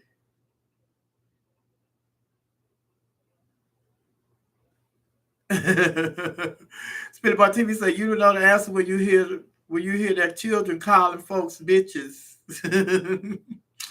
Ooh, because that's a household word, honey, isn't it? All at school using that word, calling the teacher and other students that at school, honey. Then it was like, I don't know where to get that language from. Rewatch your episodes of Housewives. All right, this is the personal question, so everybody can answer this question. This is a personal question, and I'll just have to take your word for it.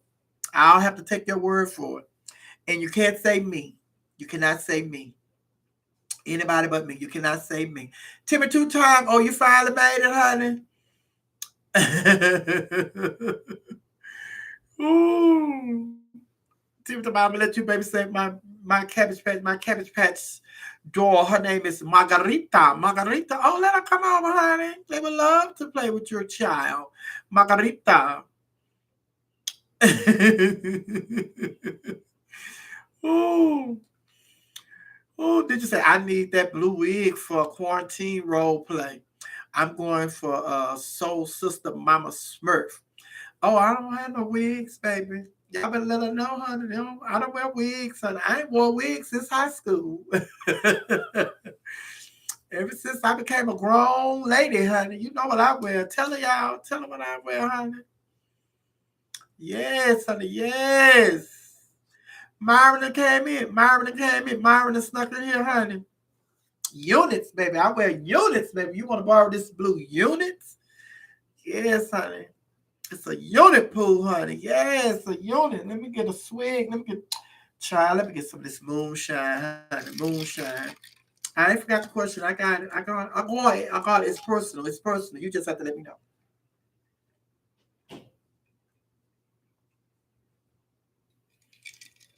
Baby, this is Letter on Melissa. Units and lip polish. Yes, ma'am.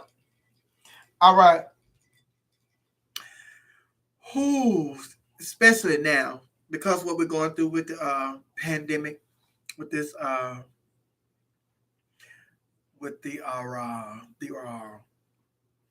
coronavirus. It's so important that you smile. So important that you. I want everybody to answer this question because I'm gonna read all of them. Hey, Byron, you stuck in here. Everybody answer this question. Who was the last person that made you smile? Who was the last person that made you smile? Who, other than me? Other than me? Who was the last person that made you smile?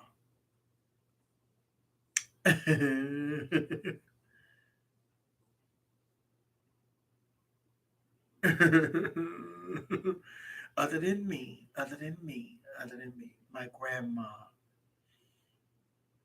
us, my son,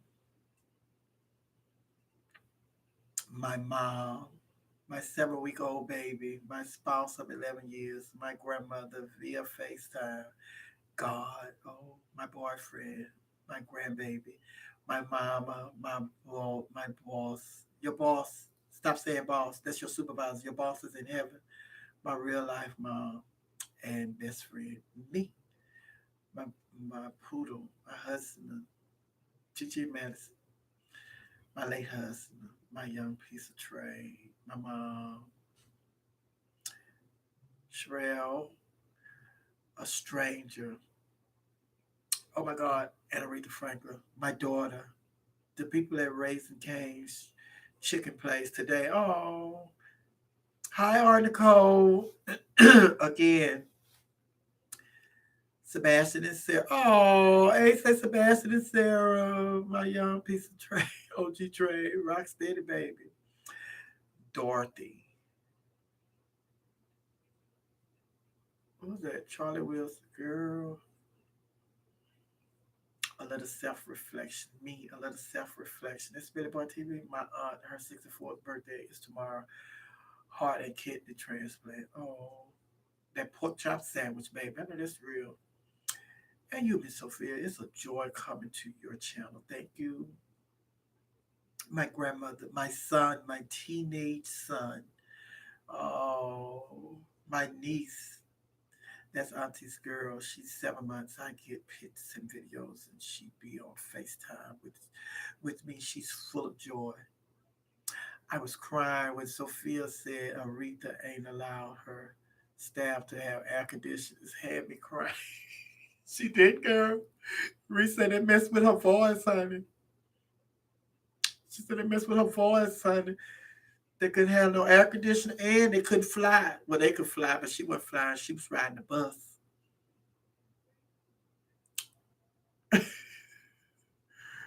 Portions. Mama Unit. Lady Royale, Myra. Oh my God, y'all a mess, honey. Yes, honey. I thought that was a nice question. I said, let me just go and ask him because it's important that you smile during this time. And uh, especially now because like it is serious. It is a serious situation, honey, and you get too locked into how serious it is, and you don't take the time out to smile and to break the monotony of the seriousness of it. You could get caught up in some place that you don't need to be. So you need to everything you need to smile, and then it's just like you said, like I said, other than me, because a lot of y'all sometimes people just sit around and wait on me to make them laugh, make them smile, make them have a good time. And it's like, no, you need that throughout the day. So don't just wait on me, honey. Don't just wait on me to make you smile. There should be people in your life that make you smile, and you should also make somebody smile because you know how good it makes you feel when somebody makes you smile. So you need to also make sure that you make somebody smile. Very important, especially during now. I make you laugh. I make you crack your side and laugh. That's what I'm trying to do, baby. But I want you to smile each and every day. And would you ever get married? I've had that question before. Y'all think it's me too? It'd be Myra. Y'all know that we says that you.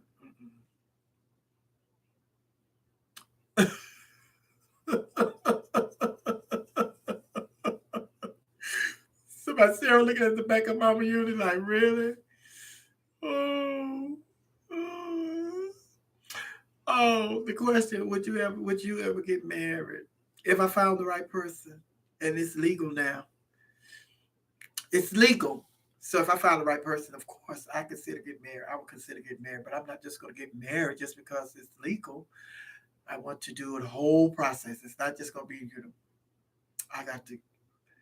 Well, the Bible said when a man finds the woman, he finds the good thing. So I'm waiting on him to find me. And once he finds me and we start dating and all that other stuff, honey, one thing leads to another, then of course, marriage could be on the table. Marriage could be a possibility. I would strongly consider getting married, especially because, well, I would strongly consider getting married.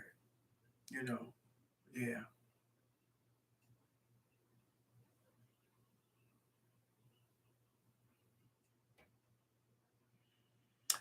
My partner of 12 years, it's a damn shame. I've had just a straight face since early today. I can't wait to get off work. Mm. Article said, Mother, that summer sausage video had me hollering the other day, baby. Oh my God. When I did that, honey. Let me tell y'all something. Excuse me. Baby, when I did that video, I'm telling y'all, if it don't tickle me, it don't. If it don't tickle me, I'm not posting it. If it don't tickle me, I'm not posting it. Oh, yes, honey. Oh my God, girl, I want to come out to your wedding. Oh, all the laughing hyenas gonna be a part of my wedding. Cause we are a family, like a giant tree. Yes, honey.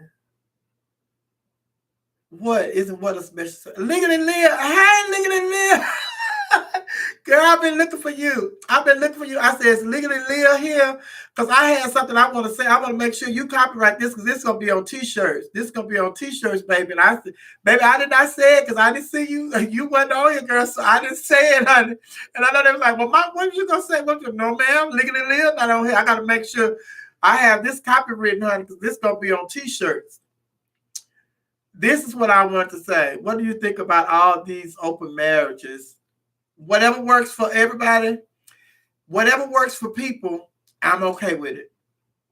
If it's okay with the people that are involved in it, if they okay with it, I'm cool with it. I cannot force my lifestyle or how I would want to my marriage to be on somebody else. So if somebody want to be in an open relationship, if they cool with that, then I'm cool with it. I know for me, I am not going to be in an open relationship. I started to say something, but I had to remember that the kids are here. I almost forgot. You guys were here. Mama was getting ready to go there, but she's not because the kids are here. But no, I'm not down for the open relationship for me. I'm not into that. And I'm not looking for a partner that is into that wants to be involved in an open relationship. Even when we get involved in a relationship, I'm telling my partner up front, No, I'm telling them up front. Don't ever come to me, because I'm never going to change my mind about this one thing: an open relationship. No, they're not asleep, baby. I'm not going to change my mind about an open relationship, because my thing is, like I told you from the very beginning, I believe my philosophy is that my body is only going to be shared with the person that I am in love with and I want to spend the rest of my life with. That's the only person I'm sharing my body with. And the only person that I want to share my body with is the person that only wants to share their body with me for the rest of their life. All that other stuff that's going on, I can't I can't keep incorporating other stuff in my relationship, because who knows what's gonna be the thing 5 years, 10 years, 20 years. I'm not finna try to keep up with all that. All I know is I love you and you love me, and we are enough for each other.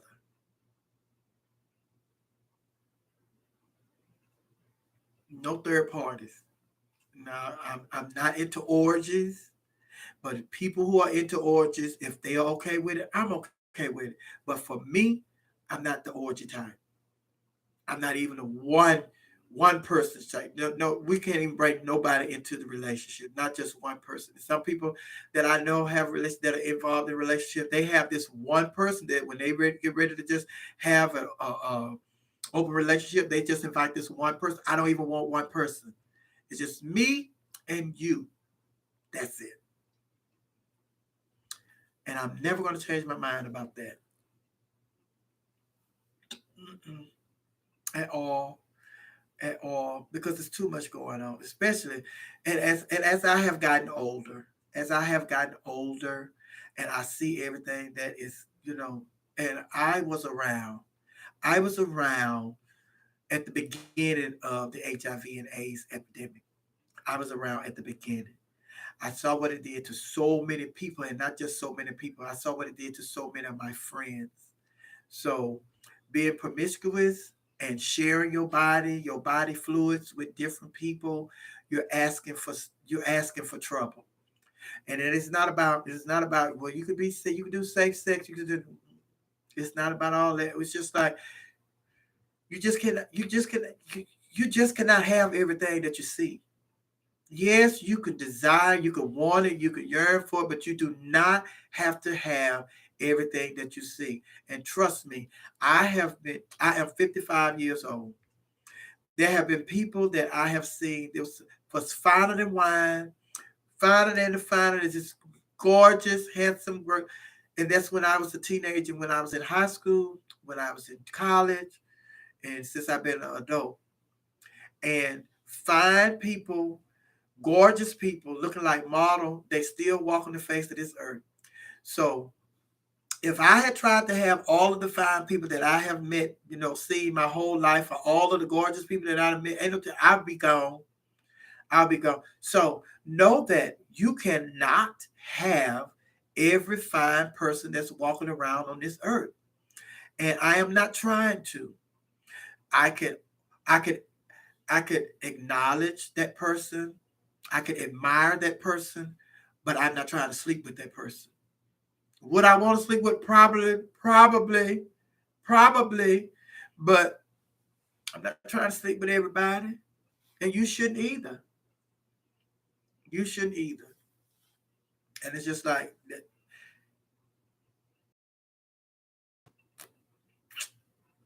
you live and you learn. You live and you learn, and you have to let people live their own life. Now, if somebody come to me and ask me my opinion and how I feel about certain things, if a young person that's involved in certain things come and ask me my opinion, then I will gladly share it with them. But I'm not going to volunteer that information, because the bottom line is you have to let people live their lives. And I've learned what I've learned by what I've been taught and what I have observed on my own and what I have witnessed happening. And life is the best teacher. There are certain things that you just have to learn by living life. You're not going to get it in a classroom. You just have to learn from life experience and the experiences of other people. Now, if you can put yourself in a school of life and be honest with yourself, you'll have a PhD in common sense. And then it's easy for me because I am part of my job and part of the reason that I am so quick with what I do when it comes to comedy and when I'm hosting shows is because I observe everything. I observe my surroundings, and I know, and I see what's going on. I pay attention. Now when it's my family members, I'm more to say something. I'm more to volunteer information as opposed to a stranger or an associate or somebody that I just see. And it's just like the other day, like when I told y'all about the young lady that was on the bus who respected herself enough not to use the foul language that the other young lady was using. I couldn't I couldn't volunteer that information as to why I was doing what I was doing. But by me doing what I did, the gesture that I did, it told her something, something. This He didn't just do this. He didn't just give me this just because it was some reason. And for me to make a positive gesture to her towards that, hopefully she knows that it was something positive that she was doing. The reason I rewarded her the way I did. So it's just like, yeah, you have to let people live their lives, honey. But nope, nope, I'm not violent. Nope, nope, nope, nope. I just can't do it. I just can't do it. And then I even heard a commercial today on television. I heard a commercial, and I don't know, I forgot the name of the drug, but I heard a commercial on television. It said that whatever this drug was, it was said that it would have you, if you take this drug, that HIV will become undetected in your body, and you would no longer be you cannot transmit the disease to nobody else because this drug has that you've been taking, your body is no longer detectable for HIV and AIDS. And it's just like, nah, I ain't been up on the HIV drugs like that, but if that was the case, honey, that would be a big old thing. So I need a doctor to come and tell me what's going on. Cocoa Butter Brown say PrEP. And some people are now starting to question PrEP, because PrEP, a lot of people saying that PrEP is got a lot of people thinking that, they can have unprotected sex because they think that PrEP is, keeping them. And it's just like, I know some people that work in that field. I can call Giselle Barbara Royale, and she's kind of like an expert on that because she worked with it. Then I also know that Tazaki in Memphis, she works with it. Giselle, she used to work with her, but she no longer work with the company. But she knows the information. And then we have Zakia Zamassier up in Virginia. Then I have a lot of girlfriends and associates and stuff that work with different agencies that deal with those drugs and stuff. So they're more equipped with the answers to that type of stuff. But I doubt it that there's any drug that's available that could. Now it may get your get you down where your body's not detectable for the HIV, but there's not a cure for the HIV and AIDS. So anything that you are a carrier of, you still can transmit that and transfer that to somebody else. So I do know that much. So if things have changed, then I'm gonna call my girlfriends and see, Well, what's the tea? Because this is what I'm hearing. Then Deidre saying prep people refusing to exercise precaution. It's just like, yes, honey. hmm So it's like, yes. And then it's like there are new drugs for HIV and AIDS that prolongs your life, and it's helping people to live longer lives and to help people live healthier lives. There are a lot of people who has HIV and AIDS that you can't even tell that they are carrying the virus, the HIV and AIDS. You cannot tell because those are the people that they're taking their drugs, they're taking their medicine on a regular, they're taking care of themselves. And because they know their situation and they're honest with themselves, they're not trying to they're not playing games with other people. They're just not doing it. And like I was saying earlier about causing a car wreck or killing somebody in a car wreck or accident, you can lose your life. There are certain states where if you don't let a person know that you are a carrier of HIV and AIDS, that you could be charged with attempted murder if you sleep with somebody and not disclose that information to them, and you sleep with them unprotected.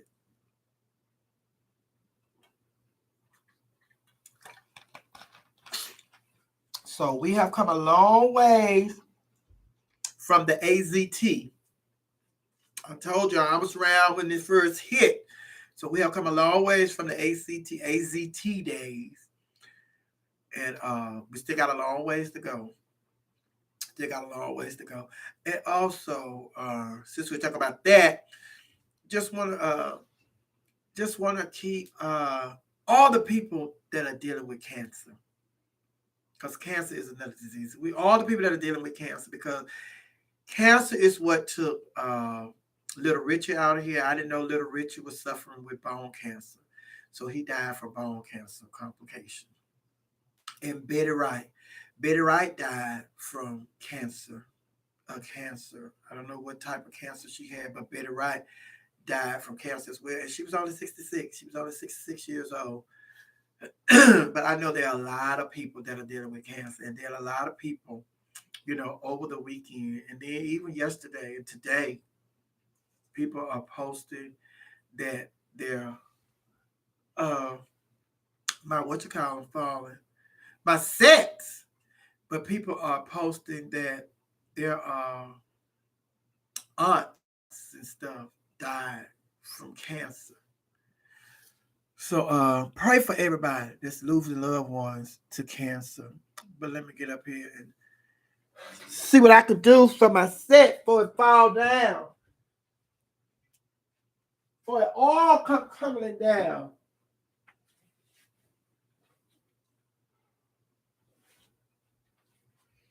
Yes, honey. The devil. The devil trying to get me and my set. Oh, the devil, he trying to get me and my set. Oh, the devil, he trying to get me, but I ain't gonna let him get me. Oh, the devil trying to get me and myself. Get on back up there, Satan. He trying to get it, y'all. But he ain't win. He ain't gonna win, honey. He ain't gonna win. Hey, how this gonna work? Y'all see me, honey? She got it. She come down again. Oh, he trying to get me. He trying to get me together. He trying to get me. Girl, I heard that and I said, "Ooh, no, ma'am, honey. Try it." Yeah, y'all see. Say, hold on. Let me get up. Hold on. See, got my slip showing. Got my slip showing. He trying to get me for myself. See, he don't want me to do good. He don't want me to do good. He busy. Nicole.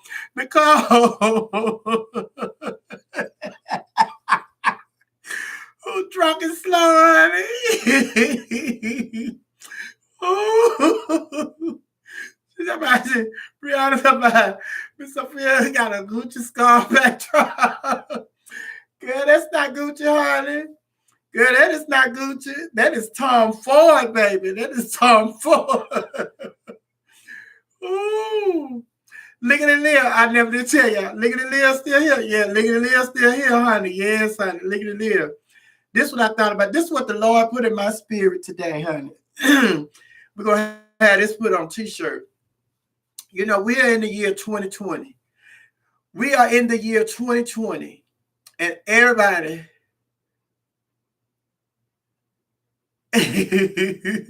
Shout out to me for that background idea.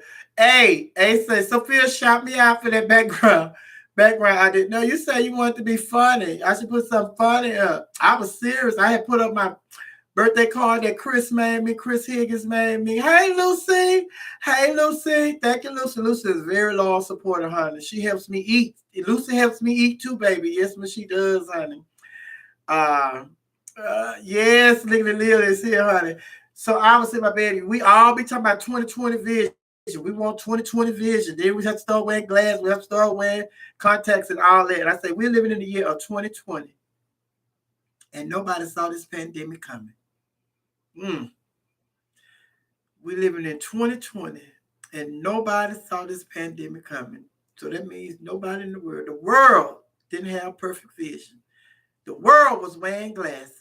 The world need glasses because nobody saw this coming. And we living in 2020. Perfect vision. This is the perfect year, honey. 2020. Nobody saw the pandemic coming. The sight. The world need glasses. The world need glasses, y'all. The world need glasses. The world need glasses. The world was cockeyed, Michael. 2020 and nobody saw this coming. How can we be in 2020 and nobody saw the pandemic coming? We got to get our t-shirts, honey. Liggin' and Live, 2020, the world needs glasses. Yes, honey, 2020, the world needs glasses. Nobody saw this pandemic coming. We are in the year of 2020 and nobody saw it coming. Now, let me tell you something. And what's really, it ain't funny, but it's just like really. Now, we should have been focusing on 2020. But you know the year everybody was worried about? Everybody was worried about the year 2000 because they said the year 2000 that the computer's going to crash and everything was going to mess up and blah, blah, blah, blah, blah, blah, blah. Year 2000. So, baby, the year 2000, everybody thought the world was going to crash and all that. And then everybody was looking for, right there, everybody was looking for 1999 because they just couldn't believe we made it to 1999. So they're just ready to play that Prince song, 1999. Tonight we're going to party like it's 1990. And when 1999 hit, baby, y'all had lost y'all mind playing this song. Because Prince, now that's what you call a genius, honey, when you can foresee in the future like that. Like he had looked in the future, saw that, honey. And then, baby, honey, 1999, y'all worried about 2000. Then when 2000 came, sure, it didn't happen. Y'all talking about Y2K. Yeah, son, Y2K. Oh, yeah, it's going to be a myth. Oh, yeah, I ain't going nowhere for New Year. Y2K, Y2K, everything. It's going to be a blackout. Everything going to go dark. It's going to be a blackout. Girl, y'all remember all that? All that. I hear you now, in the words of my grandmother. I hear you now. Ain't none of that happen, child. Uh-huh. Mm-hmm.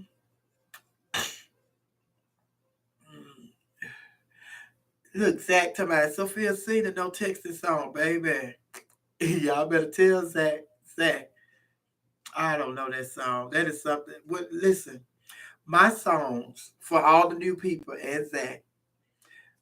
When I sing a song, I make a song up. I make that up on the spot. When we sung that song, no texting, we made that up as we went along during that show. We started this. The DJ put on that beat, so y'all thought some of y'all probably thought we rehearsed, because the DJ put on the beat. But the DJs that I work with, when they know I'm going into song mode, they'll just put something on, and I'll just flow with the beat. But the DJ just put that beat on, and me and Joe,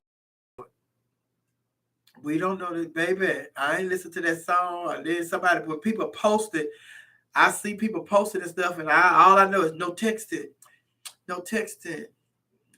You can reach my cell phone, you can reach something, no texting. That's all I remember is no texting. I can go back and listen to it over and over and over. And I can learn it. Like my songs that I've done, Standing by the Mailbox.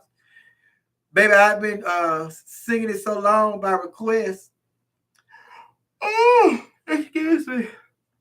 And then I've been singing that by request because that's Lady Royale's, that's her favorite song. She want me to go in the studio and put it on wax and all of that, which I'm going to do.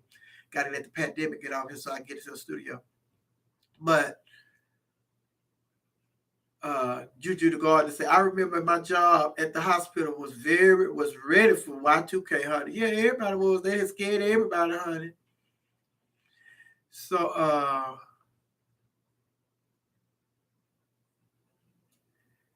Melissa, Sophia, you asked Maddie how to do Zoom so you can have guests on here. Maddie, not the problem. I mean, I know how to do Zoom.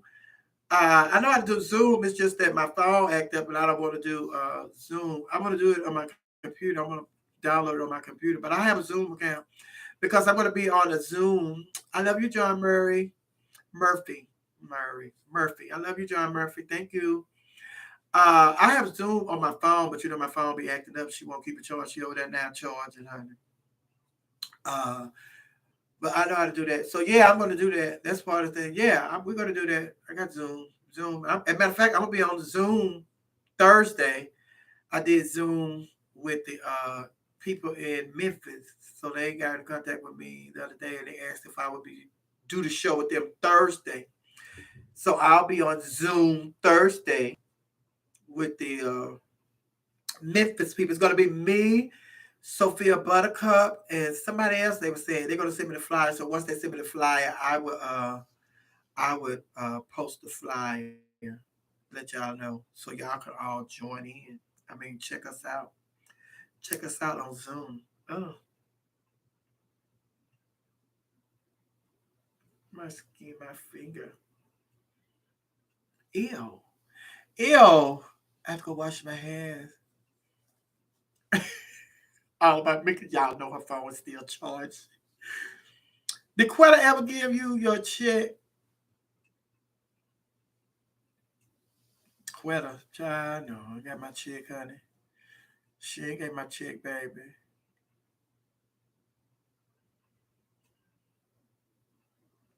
Look at it, Leo. Miss Sophia, my check is coming on the 13th. Let's stay on until after midnight. Oh, girl, yeah, okay. Well, let me start. What time is it? What time is it, girl? We got, how long we have? How long we have to stay out here looking at Leo for that check hit, girl? Hey, don't laugh. Hey, don't laugh at her talking about my phone charging, honey. Y'all know the deal. I already told y'all. Yes, I want. Y'all know. Yes, 2 more hours. 2 more hours. Legally Leah says 15 minutes. Yeah, we're on the same time. It's 11:43, honey. It's 15 minutes, Legally Leah. Yes. We're going to stay on here 15 minutes so Legally Leah can cash out. Yes, honey. My baby says she's going to cash out her mama. Stay on, mama. I'm going to cash. Oh, this is after about an hour, 15 minutes. Hour 15. Legally Leah said hour 15. An hour 15 minutes. Oh, hour 15 minutes. Oh, girl, you got it, baby. You got it. Hour 15 minutes. If we don't have nothing to do but sing slave songs, we gonna stay on here. Oh no, honey. Oh, all about Mika. Stop laughing. Sweet seed. Sweet seed, all about Mika. Stop laughing, child.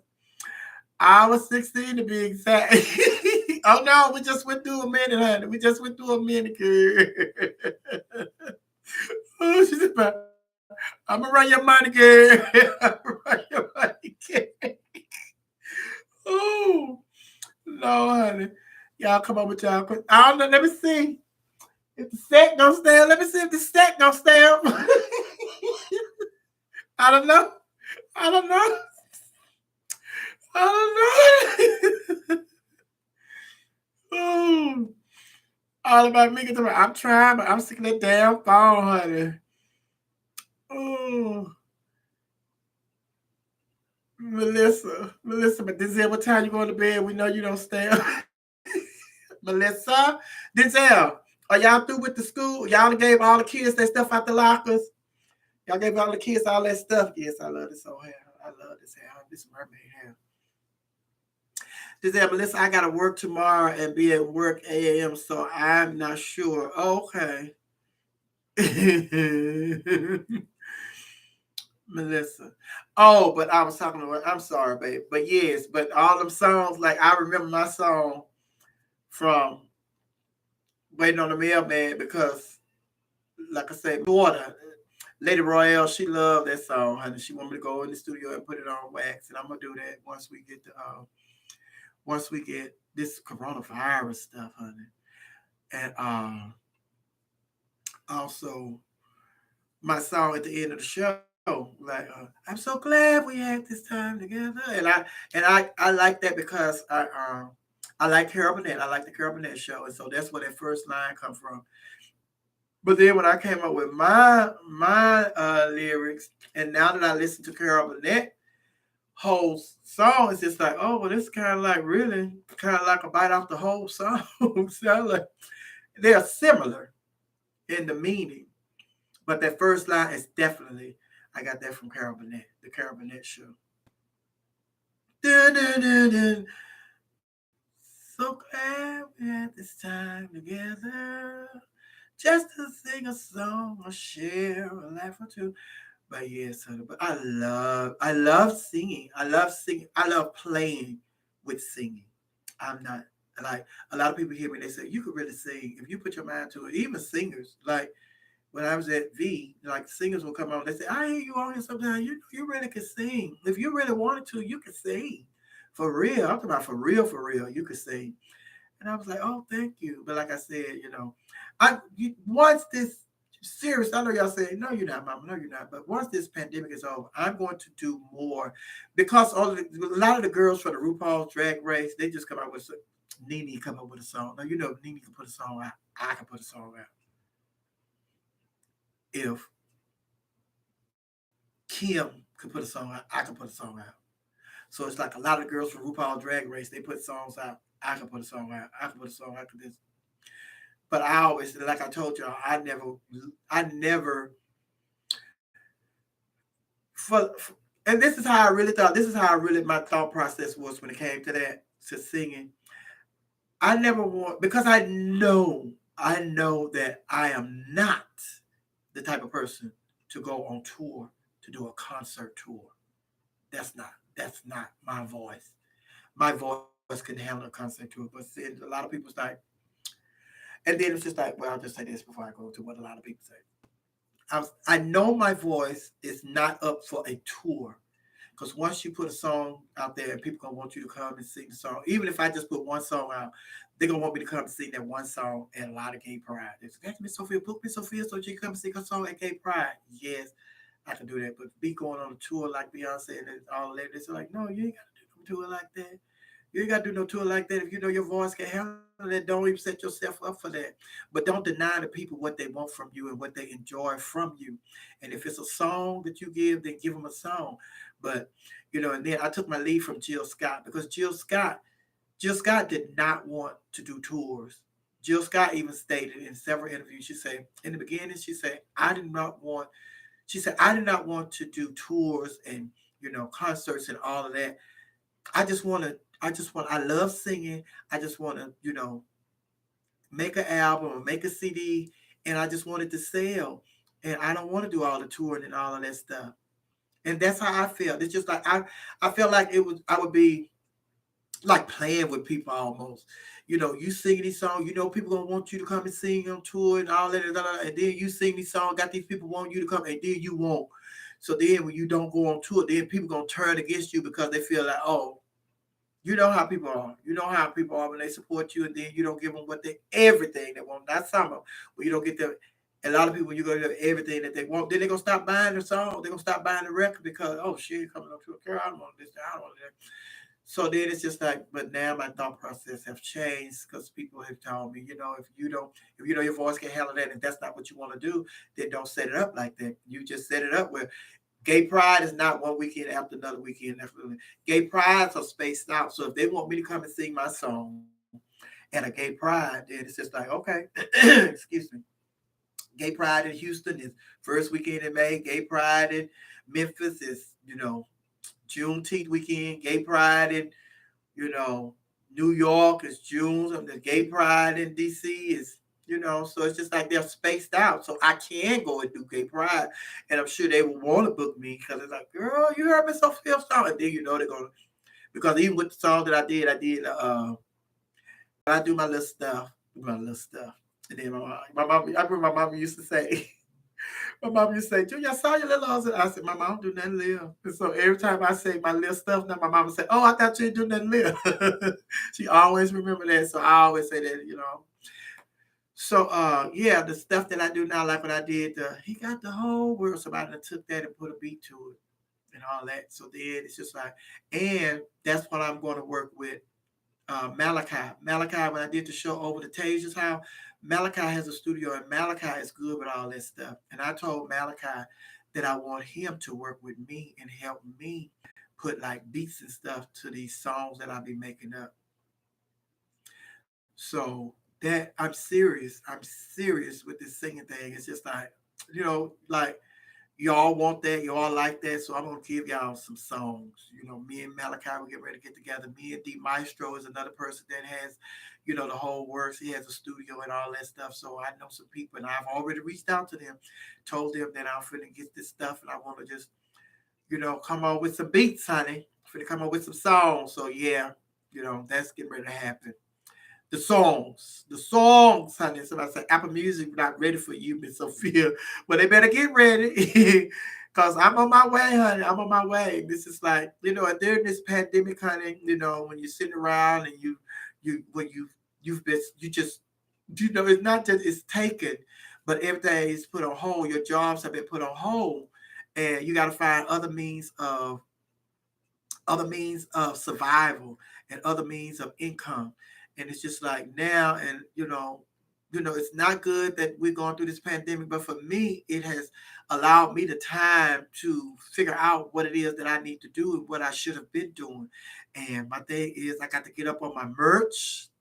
I got to get up on, a lot of stuff. It's just like and it's not hard. It's not complicated. As I say, I gotta get up. It's just like I gotta do what I have to do because for the longest I have let lack of funding to hold me back, and it's just like I have to do what I have to do to make it happen, and then I gotta make this and invest in this, and it has to grow and grow because I can't do it by myself, and I don't want to do it by myself, and it's not his will for me to do it by myself. So I have to get to a point where I'm able to pay people salary. That's what I want because I don't want nobody working for free. Because when a lot of people work for you for free, honey, that's what you get. Eventually they'll start off, like it's their dream, and they invested in your dream like it's their dream. But when the money don't come, eventually they're gonna start slacking and everything. So it's just like I don't want no slackers. I done had enough slackers to work with me. So now it's just like I'm not going that route no more because I know how it is to get people to work for you for free. So I'm not trying to do that no more. I'm starting off with I'm not bringing nobody in until I'm able to pay them a salary. Just not gonna do it. And just like if I have to sit here, if I have to piece the set together and put it back up when it falls down, I have to do that. But I'm not doing no more people working with you for free, volunteers and all that. No, there'll be some positions that you can volunteer for, but there are certain positions that I need to have paid staff members to help me, and that's what I'm going towards. That's what I'm going towards. So that's my new goal. I done did all that other stuff before, and Eventually, when you get the people that say they'll work with you, they're gonna work with you at the beginning, like it's their dream and all of that, and then they start slacking. So what happens? I end up having to do it myself anyway. So why not just do it yourself until you could afford to pay somebody to do it? And then when you start paying people to do stuff for you, you could put more demands on them.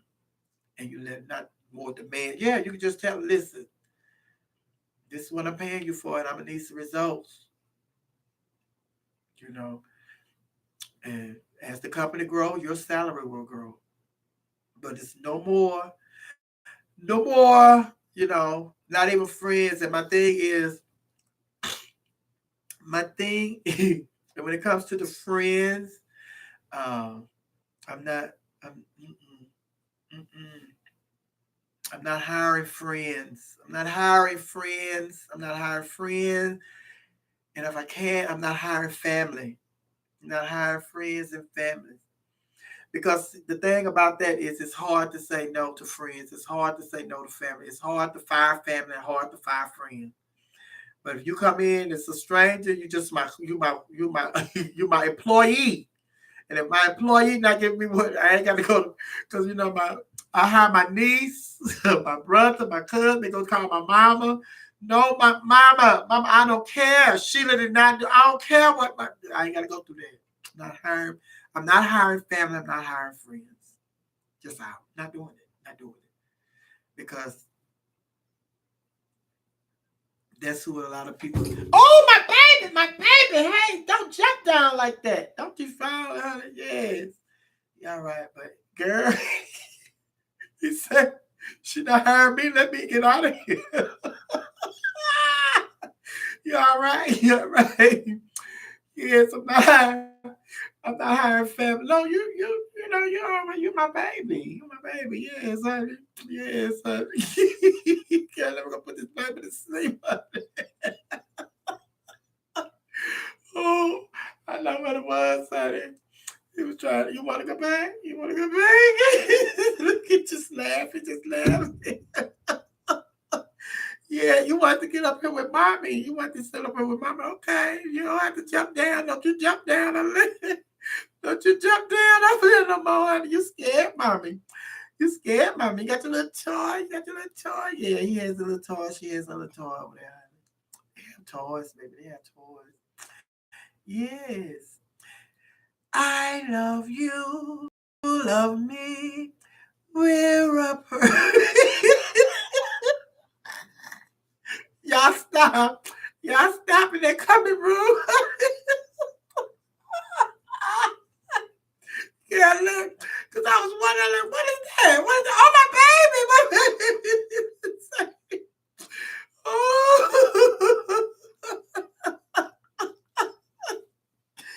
Baby, he had jumped down. Yes, he did, honey. Yes, mommy, baby, honey. Mommy loves you.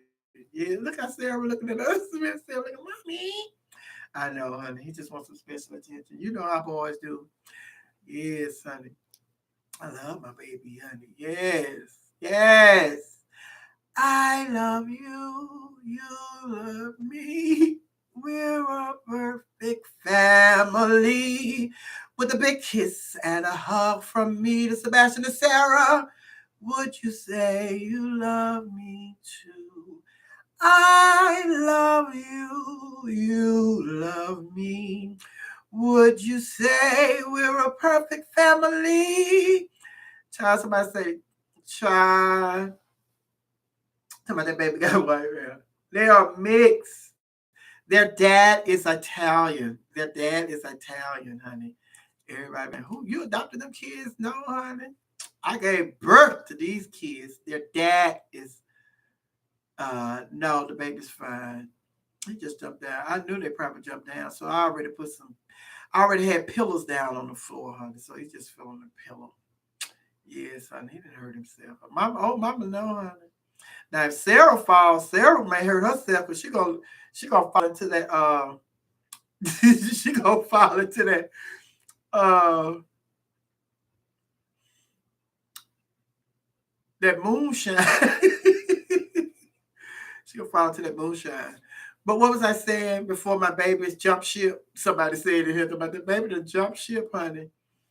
Yes, I'm saying something. What was I talking about? Legally live. What was I talking about, honey? Mm-hmm. Mm-hmm.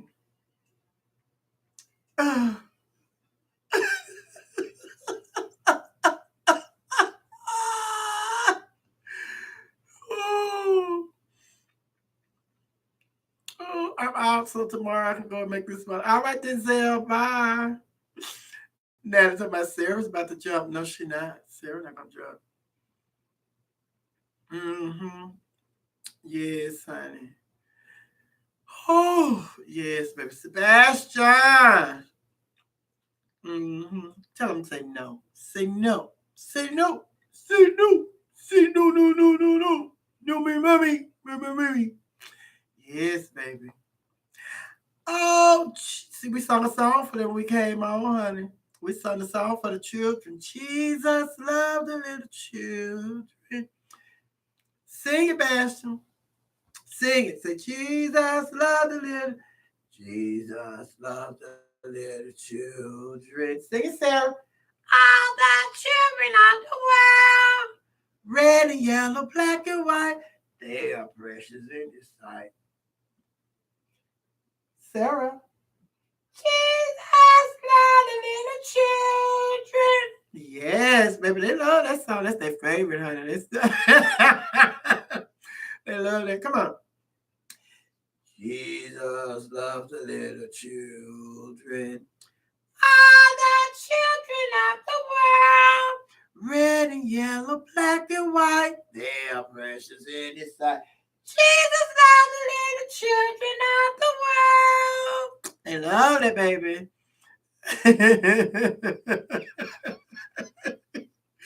See how that baby got all that boy, all that bass in his throat, honey. Cause honey, he didn't want to be like his mama, honey. You know, that's what they told their mama when she was a little girl. You need to put some more bass in your voice, honey. You need to put some more bass. You sound like a girl. You sound like a girl. Tell about why Sarah ain't got no hair. Child, Sarah has in a ponytail. Yes. Look, she has a ponytail, honey. She has hair. Oh. Look at this. I have a white ball cabbage patch kid named Stephanie who can be there and play cuz. Okay. See, bring Stephanie. When we had a meet and greet, you bring Stephanie to the meet and greet. Bring Stephanie to the meet and greet, honey. And Timmy 2 times. You bring your cabbage patch, honey. We're gonna have them at the meet and greet. We're gonna have a children's section for the children where the children can go and play. Mm-hmm.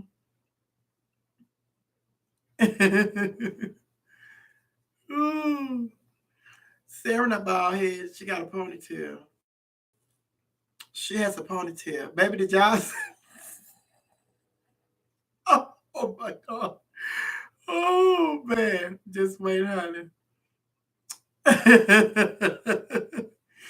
oh no, Lee. No, Lakeisha. I ain't been back, honey.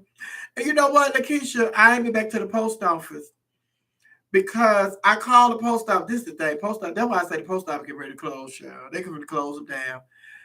I went to call the post office because I'm tired of going over there making blank trips over there, child, to check and see.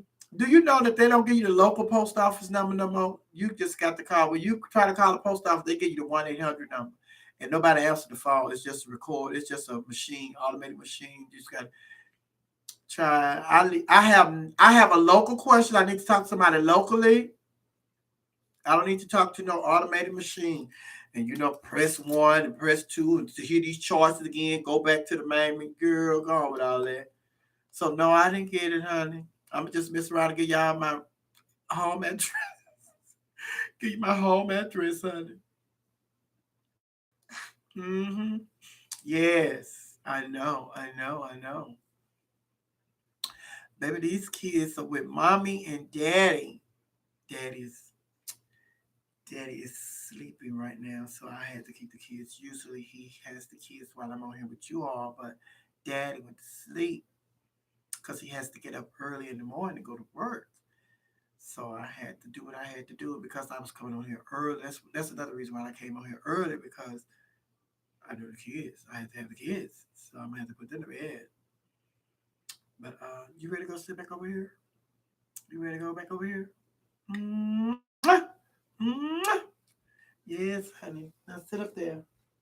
Don't you do it. Don't you do it. You'll be okay. You got it? You got it? Okay.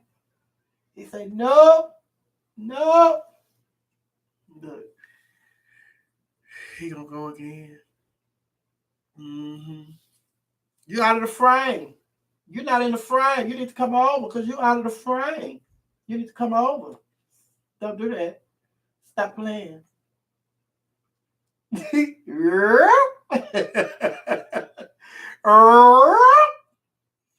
I'm out, mommy. Mommy, I'm out.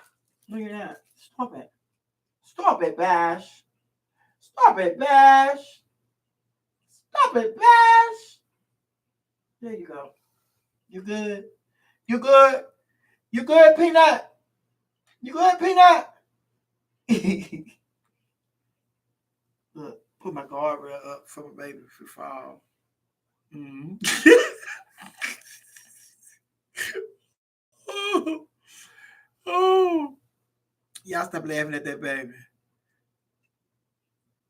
Oh, listen, if she start breastfeeding, I'm out. Raquel, hey, y'all ain't comfy on here. Ain't comfy, say my sister done lost it, LOL. Girl, because I got my children. My children.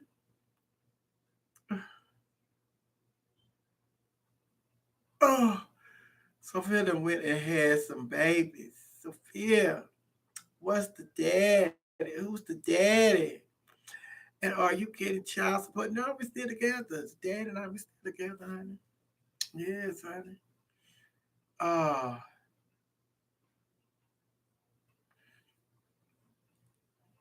mm.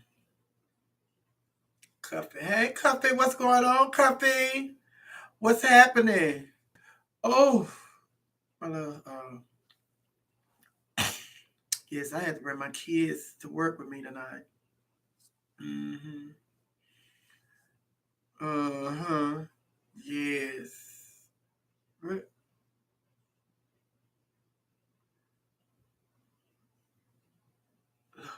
Look. Oh.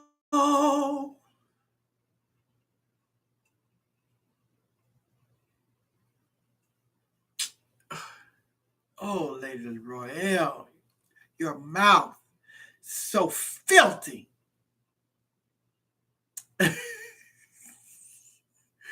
Sweet City, but can I claim your kids on my taxes? So, rock out to my dad, your kids, LOL. Mm-hmm. That's their people powder up, honey. Yeah, I'm gonna put them to call Mari, honey. Try, I know who my kid's dad is. My kids know who their dad is. They know their dad and their mama, honey. Child, what happened, girl? It's mm.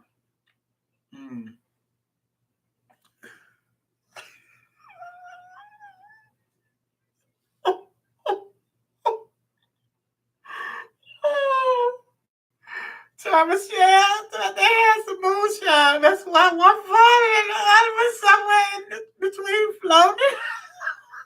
Yeah.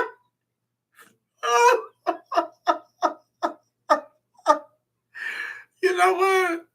Yeah, yeah. Come on, baby. Let me put my babies to bed. Let me put my baby to bed. Y'all would not be out here talking about kids. Come on, baby. Come on, baby. Oh,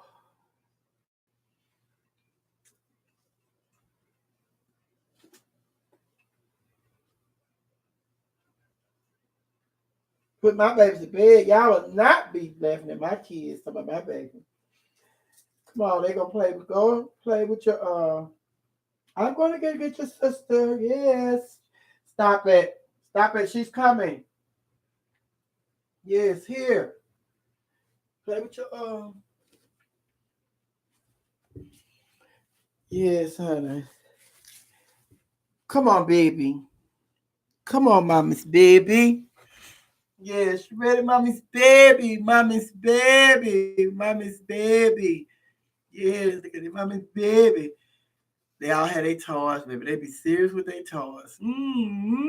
Sarah, come on, cause your brother here over here showing out, waiting on you, honey. They said, I told you she was coming. See, here she is. Now y'all play with these video games. Listen, do not start all that noise. Play with the video games until I finish, and I'll be back. Don't be sharing out. Don't be sharing out. No, you cannot go to your room right now. Just stay here. Papa sleep. Dada sleep, honey. So you have to stay here with me. Dada have to go to work in the morning. Okay? Oh, yes, baby. Honey. Because y'all not going to be going in on my kids. My kids, honey. Because y'all be, see, that's how, look. Now I put the kids up. See, but that's how niggas are. Y'all be asking, what the kids? What's Sarah? What's Sebastian? What the kids? Then I bring my kids to work. And y'all be, because my baby fell, honey. My baby fell. I told you, I already know. He just fell down there on the pad, and I had the pillow. I said, he may just fall. I won't be paying attention. Because I know I'll be focused on y'all. And I won't be paying attention to them children, honey. Lady Rahel. Lady Rahel, kiss my grits.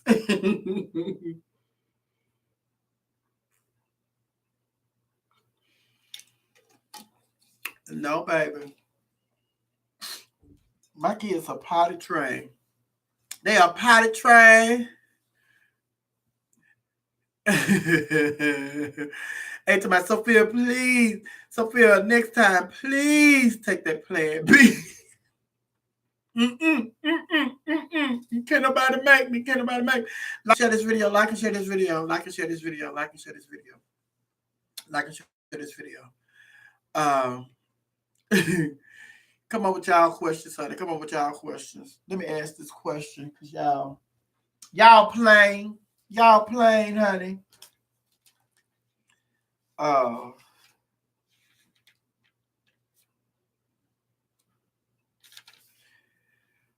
ooh. I asked that one. I asked that one. I asked that one. That's that one. Okay. Y'all a mess. Y'all a mess.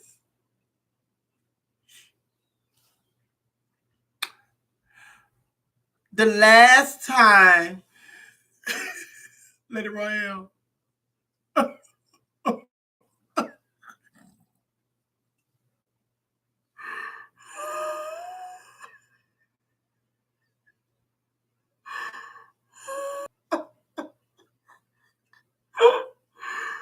Oh, girl.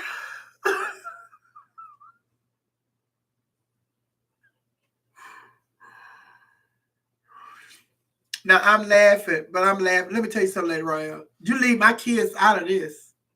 Meet me outside. Meet me outside. No, I ain't gonna put my hands on you. I just want you to meet me outside so I can have you arrested. Oh, I love my kids. I love my kids. Y'all know the do y'all know the true story how I end up with those kids? Do y'all really know the true story how I end up with those kids? True story. I got caught with my legs open, y'all.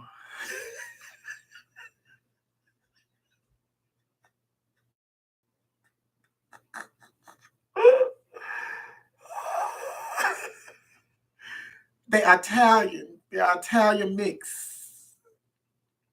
Child. It was a stormy night.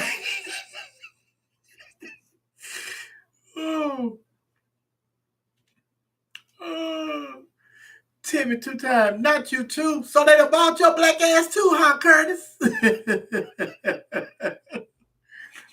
I turned my back and found myself out of the line. You could have warned me, but that would have been too kind. I've been warning you since Chicago to clean up your act. You've been late, you've been mean, and getting fat all the time. That's a lie. That's a lie. Is that you've been sleeping with that girl who thinks it's just that I haven't been feeling that well. You've been late, you've been mean, and getting fat all the time. Now you're lying, you're lying. I've never been so thin. You're lying because I'm sleeping with that girl who thinks she's better than everybody. She ain't better than anybody. She ain't nothing but karma. Now you listen to me, Miss Blaming on the World. Timmy, you see, I put up with you for much too long. I have put up with your bitching and I put up with your nagging and all of your teammates girls. Well, Raquel, I always knew. Raquel said good night. Raquel, don't leave. Raquel, don't leave, girl. Don't leave. You ain't got nothing to do, girl. You don't have nothing to do because the malls are closed. You don't have to go to work. Your house is clean.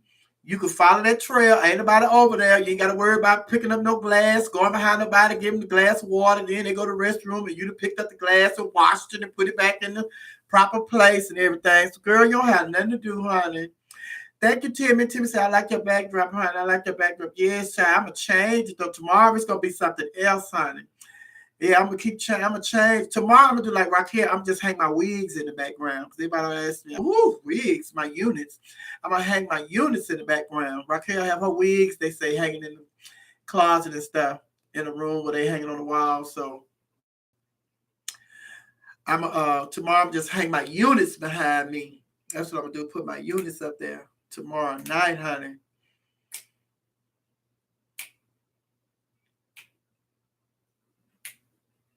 Sophia, I can't remember if you ever answered this on another live, but have you ever dated a man of another race? We didn't date. We didn't date. We just had.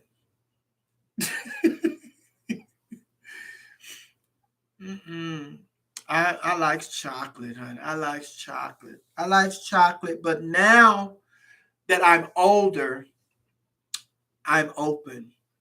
I'm open. I'm older now. I'm open to dating outside of my race. I'm open to dating outside of my race, and although it's well, you already know. You already know. Growing up in the South, and being raised by my African American parents, especially my mom, they weren't comfortable. They weren't comfortable with me dating outside my race. And so since my mom wasn't comfortable with me dating outside my race, I wouldn't do it. But now that I'm older and I can explain, I can have a conversation with my mom about that. It's like, you don't have to worry about this. You don't have to worry about that. And, you done raised me the right way. And you can trust, you can trust that you instilled in me all the good and everything. And so you know that I'm going to go out and pick a person that I know is going to be good for me. Because it's kind of like Oprah. Remember Oprah said, she was a little girl, her grandmother told her, yeah, you could make sure you listen and you learn this so you can find you some good white folks to work for and all of that. So my thing is, but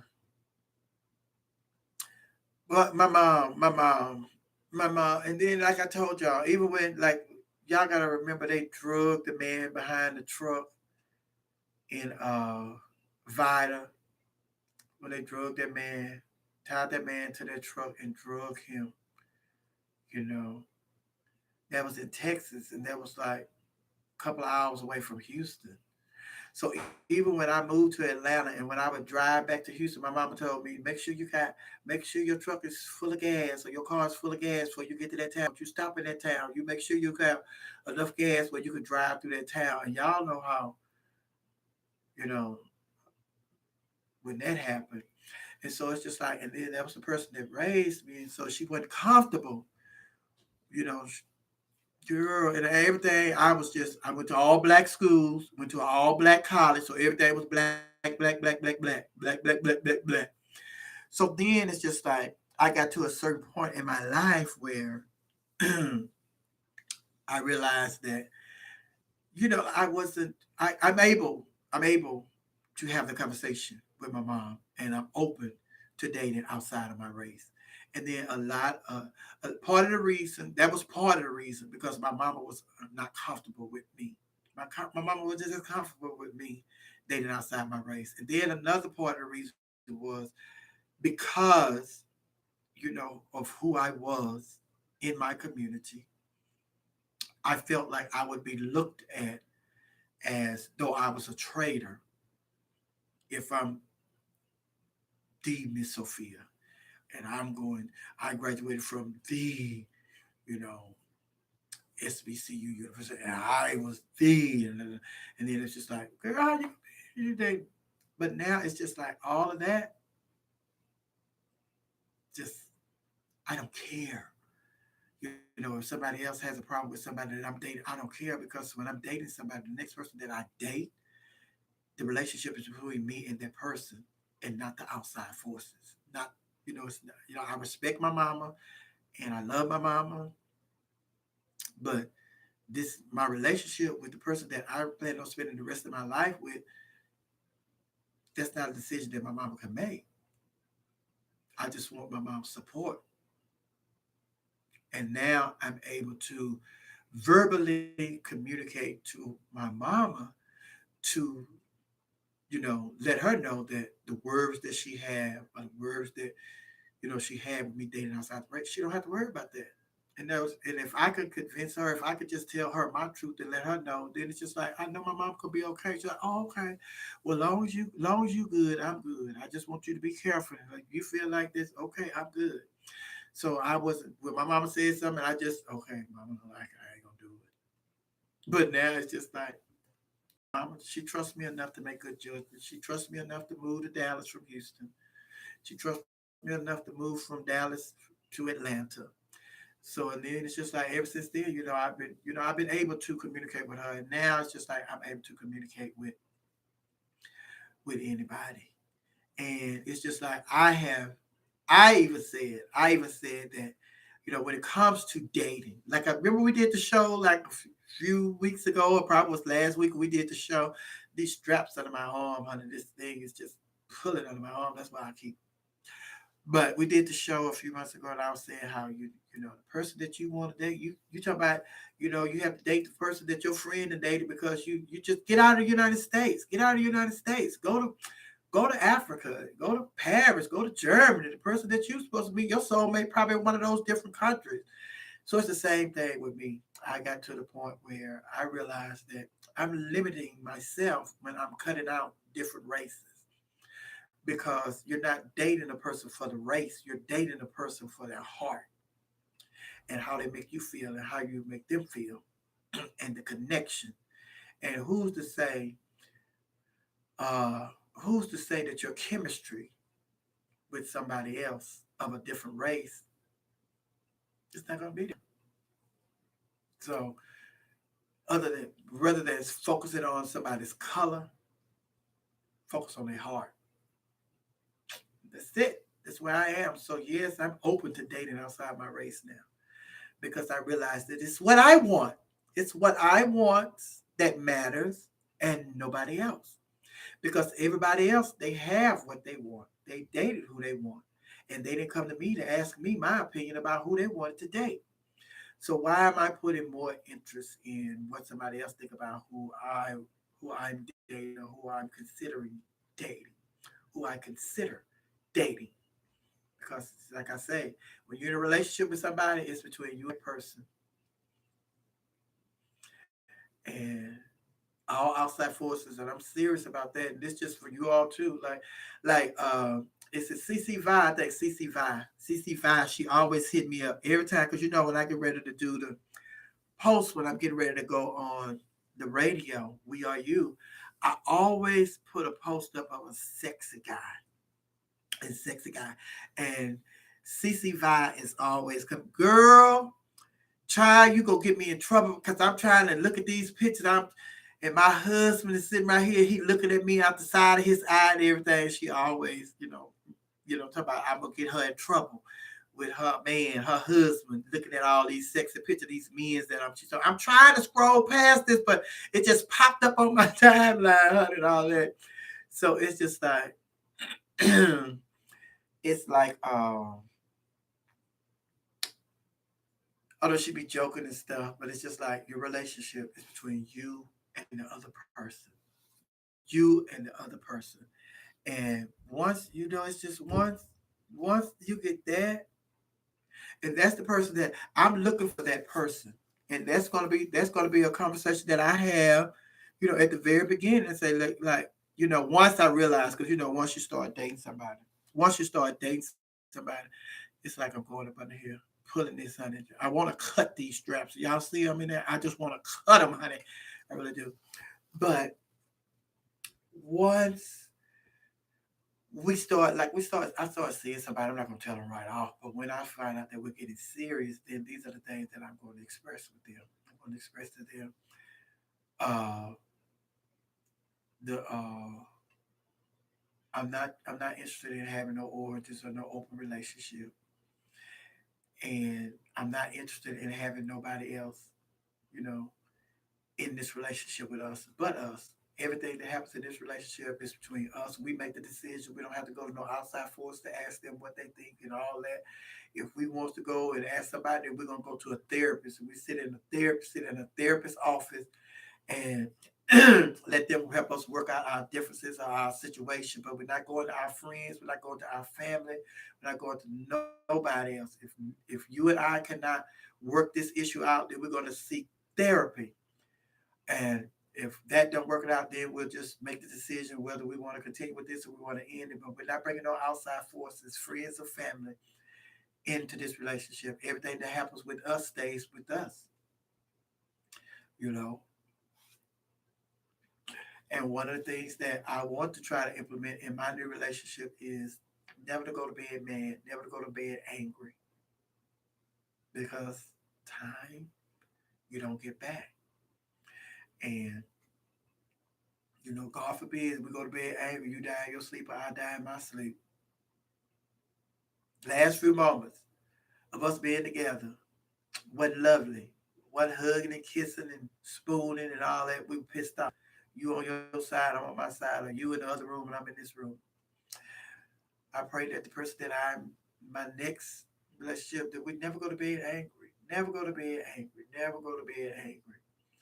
And when we get into disagreements, we don't disrespect each other, call each other names, curse each other out. That we talk in a normal voice. We just sit down and we have a conversation and respect each other because we have so much respect for each other. We want to spend the rest of our lives with each other.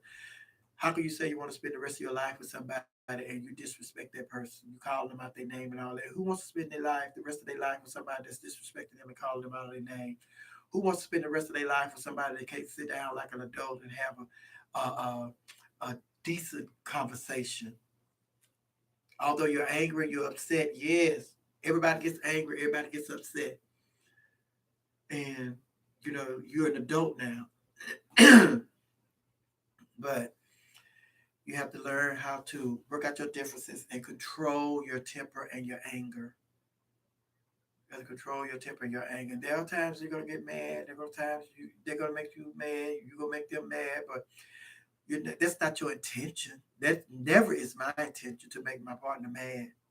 And hopefully that's never my partner's intention to make me mad.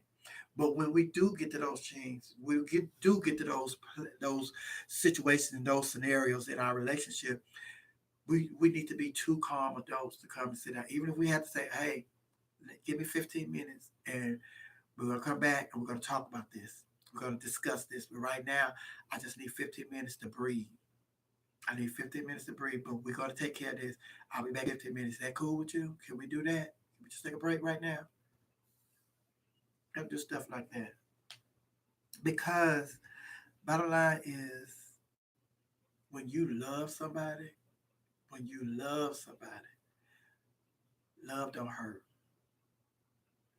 Love don't hurt.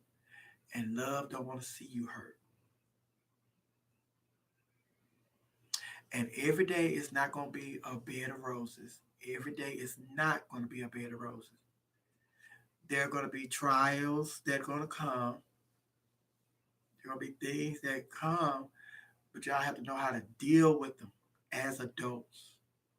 As adults. And see, and then things get really, really tricky when you have kids. When you have kids, they get really, really tricky because your kids are observing you. And then it's just like I said, I want to adopt kids. If I get in a relationship, if I get in a relationship with somebody, a serious relationship, that's one of the things that we want, that I want to talk to them about too, is I want to adopt kids. I want to adopt kids. I'm Michelle say I'm 45 and been married for 24 years, and it's 50-50. You cannot take words back. Words does hurt. You're right. You cannot take words back. And then it's just like people say, I forgive you, but they don't forget. They don't forget. And I can remember to this day, my mama told me, my mama expressed to me, legally live to my, if you want to adopt, you need to edit this video. No. No. If this video, if they pull up this video and say, ma'am, he jumped. Oh, no, no, honey. Oh, yes. And then it's just like love, love. People check. What was I saying? Yes, I want to adopt. I want to adopt. But yes, honey. So all of that.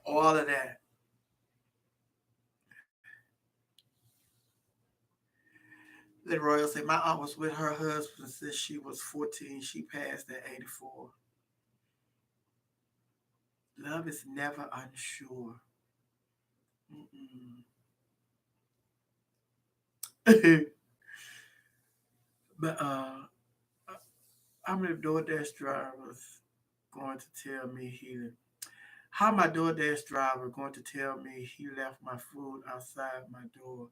I said, sit ain't no food outside me door. Go get my damn food. Mm-mm.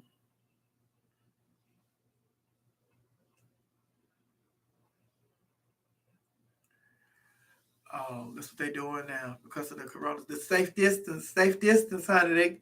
They left it outside the door, but he said there's no food outside the door. But yes, honey. But love don't hurt, and love don't want to see you hurt. That's the bottom line. Live, learn, y'all. Even listen to Miss Sophia. Mm-hmm. But yes, honey. And uh, but that's big. That is big. And I think a lot of couples, especially women, you not even your girlfriend, not even your best friends for 24 years, not even your when you involved in a relationship, because there are some people they can be, it's just like, I'm not biased. You're my friend, but I'm not biased. I'm gonna tell you the truth. There are some people, but don't even involve your friends. Don't involve your friends in it. Don't put your friends in that position. It's not their business. It's not their business. If you want advice, like I said, get legal advice. Get advice from somebody that's their job. Go to a counselor. And if your person don't want to go to a counselor, don't want to go see a therapist or nothing, then leave it alone. Y'all just have to work it out best way you can. But do not bring your friends and your family into it. Do not. Do not. Just do not. Because then when you open your relationship, what you all had, it's almost as what we have, this to me, this is how I'm explaining to my partner. What we have, me and you, between me and you, is sacred. It's sacred. What we have is sacred. And all other person in here is God. Other than that, it's just like nobody needs to know nothing when it comes to our personal business. What we going through, what nobody needs to. It's me and you and God and the therapist if we decide to go that route.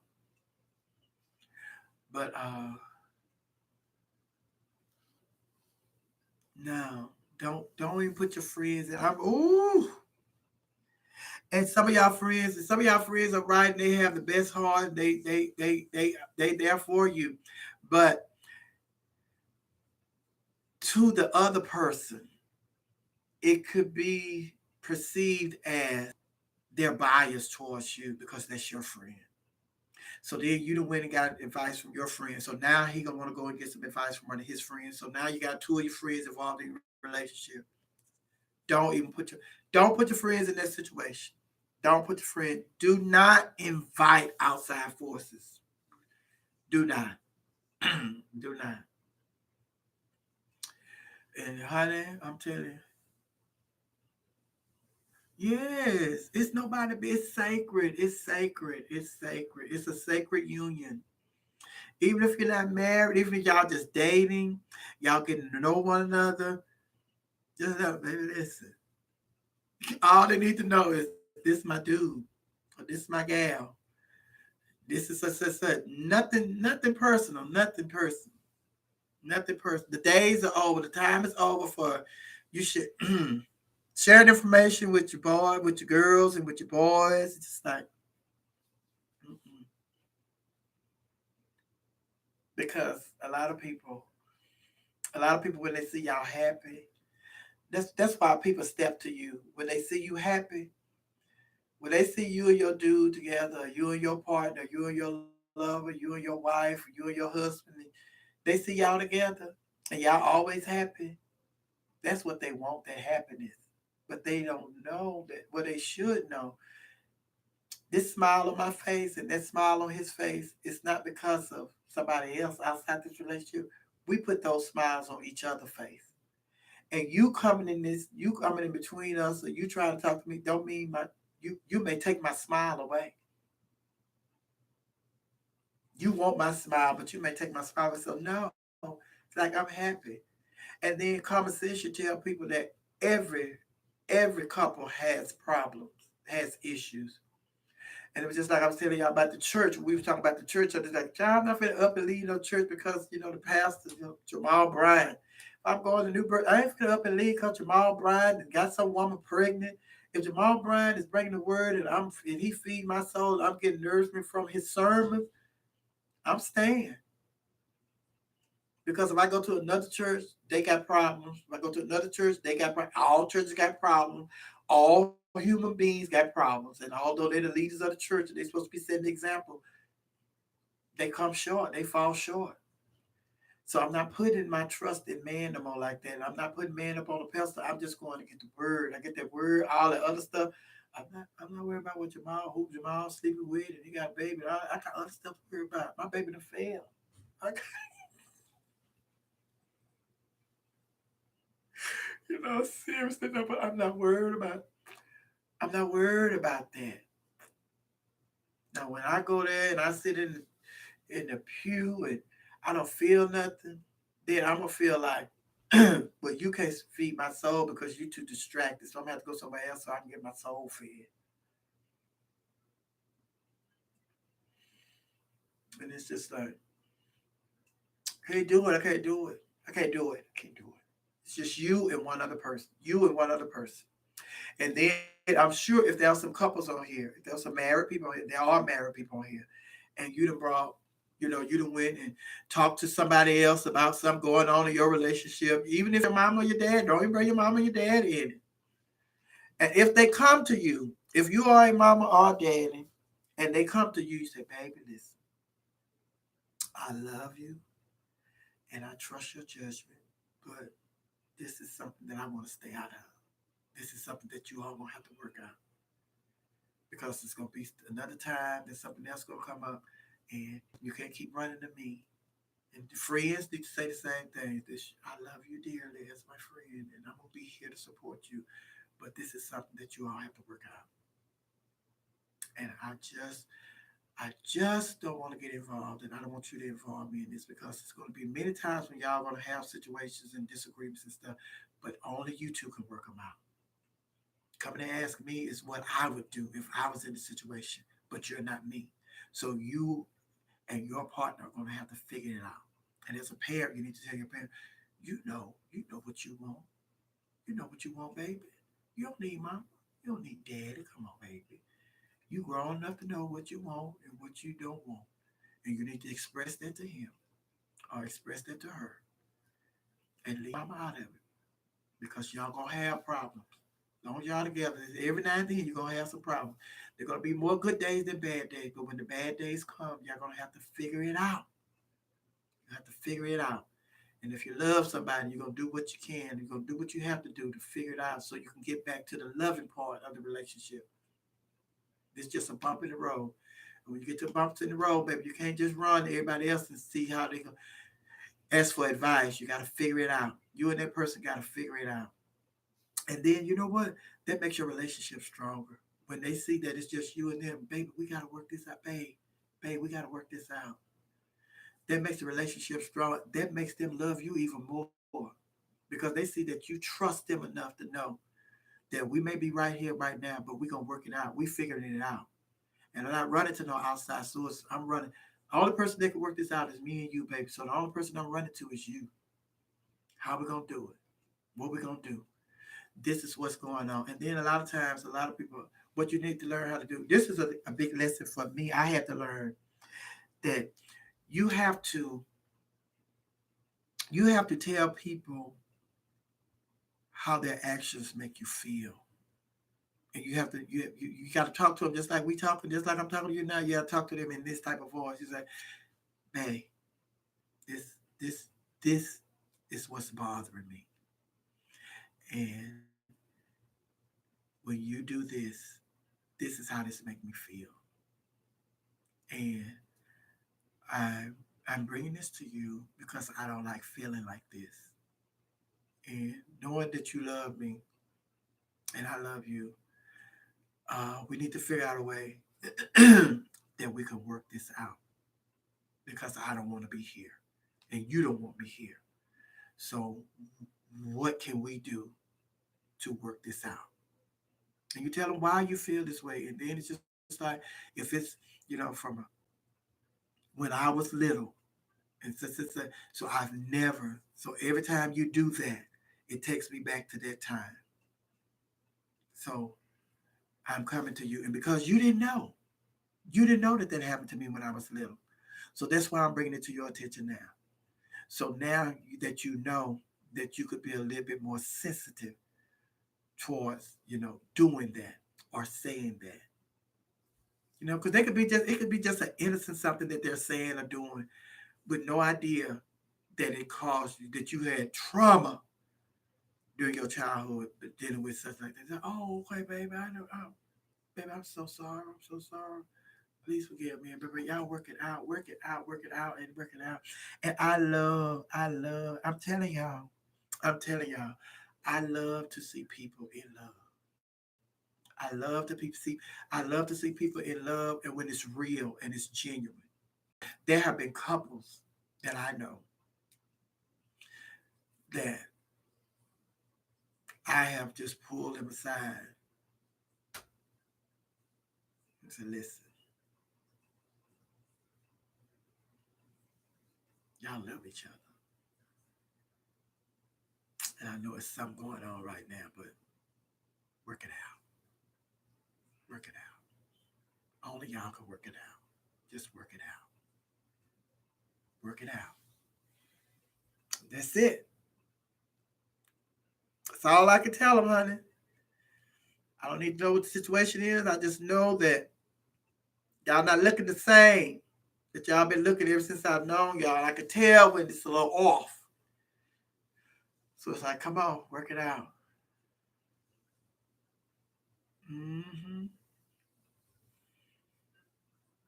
Yes, baby, work it out. Work it out, honey. Hey, girl. Sorry I'm late. What? What are doing in that shoe closet, girl? What?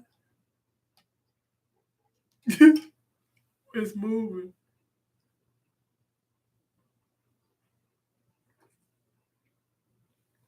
Baby. The great Danielle. Honey, we was on here. What do you think the rest of this year holds? Sweet C. Mother, what do you think the rest of this year holds? The rest of this year? The rest of this year holds. It's beautiful. It's beautiful. And God got our attention.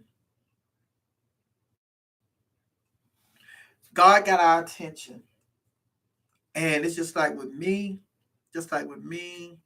and a whole lot of people, a lot of y'all, you have had time to think about what's going on and what you're doing in your life and what you want to do and the things that you need to do to get to the places that you want to be.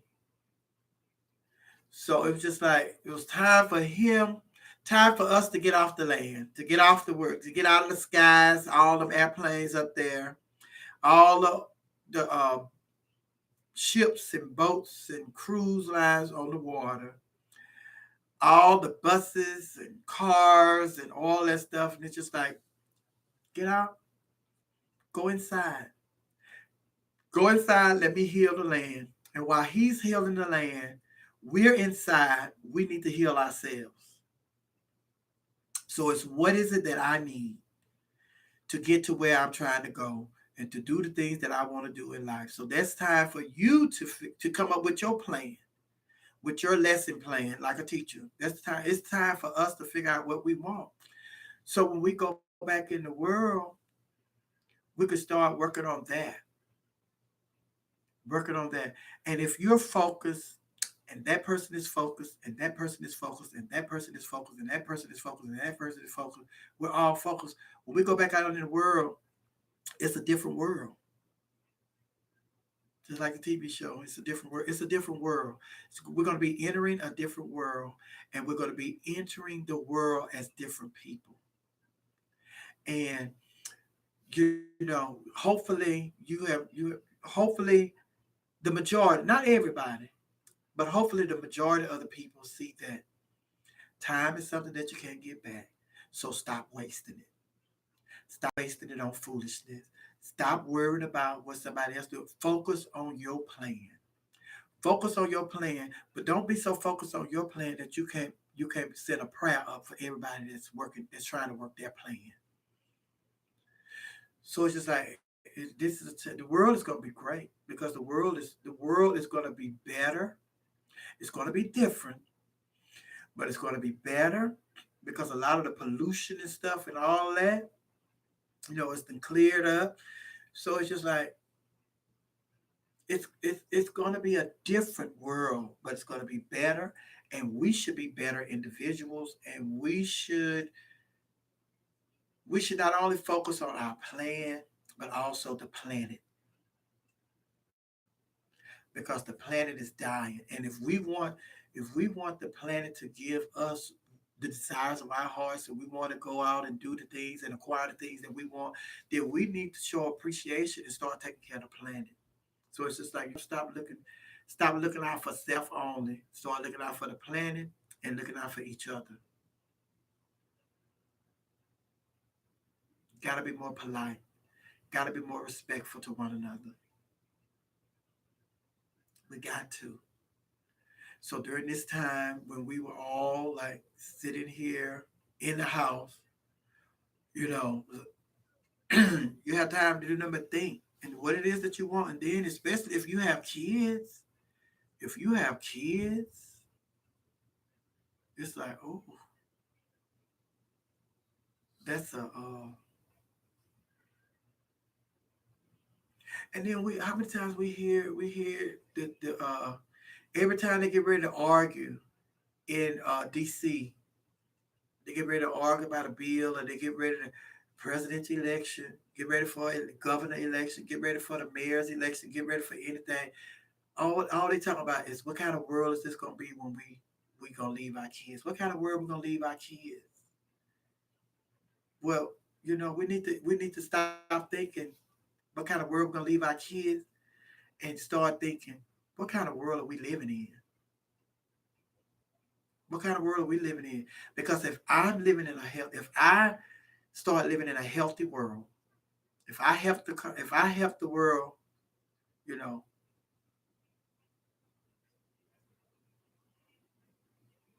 I help the world. You go out, you plant trees. We could plant trees, and you global warming. Work on global warming and all that stuff. We could do our part or help somebody assist. If you don't want to work on it, at least find an organization that's working on global warming and send a donation. That could be your part. Just send a donation. So it's just like, what kind of world are we living in? And if we're living in a healthy world and we're helping for it to be a healthy world, our kids see that. Our kids see that. And our kids are going to mimic what they see. No, I got to do this, I got to do that, because my my mom and my dad and my sister, everybody, we give to the world. It's just like it's no different from the Kennedys. The Kennedys are all taught to help other people. All the Kennedys is all about helping them, helping not only my family but other people. About helping other people. That's what the Kennedys were all about. They still are. So it's just like, and then you talk about, why you want to leave your kids a healthy world and you living in an unhealthy world. What kind of world we're going to leave our kids? No, we need to make sure that the world is healthy right now for everybody. And then the kids need to make sure that when they're adults, that when they grow up, they need to start taking care of the world, and they need to make sure that they take care of the world so the next generation will see, oh baby, this we got to take care of the planet. We got to take care of the planet because the planet is going to take care of us. The planet is taking care of us, so we have to take care of the planet. So like, okay,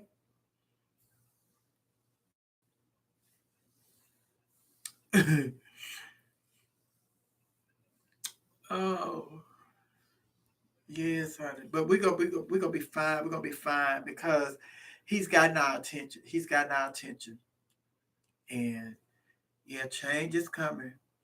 Change is here. Change is here, honey.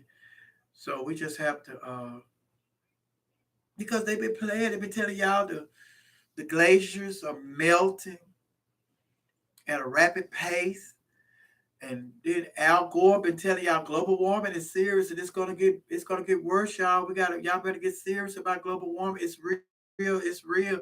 Then you got this thing in the White House talking about they don't believe in science and all. Girl, it what's gonna happen, honey?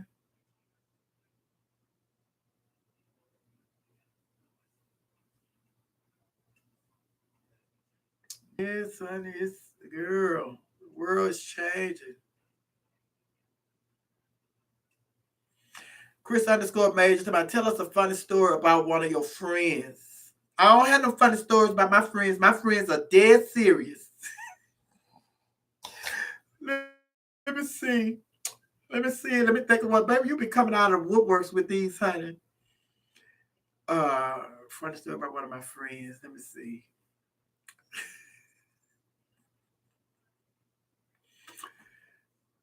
2020 ain't nobody saw this coming. That's it. Legally live. Make sure we got the rights to that. And nobody saw this coming. 2020 and nobody saw this coming, honey. But we all got perfect vision. But we all profess to have perfect vision. But it's 2020 and nobody saw this coming. Honey. Oh, oh. This is a funny story. Oh my God. I don't know if y'all follow her, but she is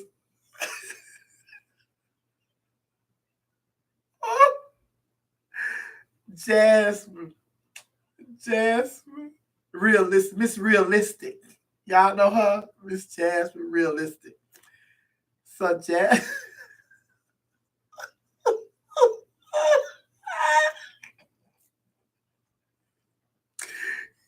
Jasmine, she's in the Baltimore, Maryland area. BMV. This is BVM. What is it? Baltimore, Maryland, Virginia. So Jasmine, what's Jasmine's last name? Honey, on Facebook. She's realistic, honey. That's her. Miss Jasmine. It's realistic. So we were on the we were on we were on a cruise. This was my first and last Ebony Pyramid. First and last time on the Ebony Pyramid cruise. Worst experience ever. Worst experience ever. It was a weekend cruise, Thursday through Sunday, and baby, I done got out. I had just came off of the SGL cruise, which was 7 days. They had more hiccups on a 4-day cruise than we had the whole cruise. They had more hiccups on a 4-day cruise in one day. I mean, every day it got worse and worse and worse and worse and worse. Ebony Pyramid, horrible experience. And I told them, don't ever call me in. Worst experience, when it comes to cruise. So anyway, now that I got that out, Jasmine, we had one of the stops. It was in Bahamas. One of the stops were in the Bahamas. So we knew this child over there who owned a club. Never been to the club, never been over there. So we knew this child over there. Hey, Anthony, he owned a club. So we were booked to do a show at his club. So we when we went to get off the ship and we started packing, so we start, we getting off because we getting ready to go over there and do the show in the Bahamas. So we DMV, thank you, DMV. So we got our bags and stuff, and we going down there to get off the ship to go do the show. So we get down there to got our bags and stuff. They like, well, where you going? Because they thinking we finna get off the ship and we trying to stay in the Bahamas and we not coming back. So we taking our stuff off the ship. So like, oh no. You have to go back up to the main desk. You have to go up there and you have to get permission to take this suitcase off. So the thing is, when they sending us up there, knowing that nobody's up there at the desk, they closed. So the thing was, we could only take. Now, mind you, we got to go do drag show. Now, me, I'm cool because all I'm putting on is lipstick, my outfit, and wig, and some slide. So I could put that in a backpack. So I could take a backpack on. But you like the Tommy Ross and the Jasmines and all these Ebony girl, all of them. So these girls did Monty. So they got all this breasts and hips and hip pads and all of that. So they can't get all that in no backpack. So they trying to figure out how they gonna get their stuff off the ship. They show stuff off the ship to go do this show. So honey, yeah, my lip polish, right, Lickety Lip, my lip polish. Oh, Lickety Lip, it's after. Oh, we've been here longer than an hour and 50 minutes. Oh, let me check my cash app, Lickety Lip, because your check to hit, girl. But wait, so my lip polish and my unit and my outfit and my slides, I'm good.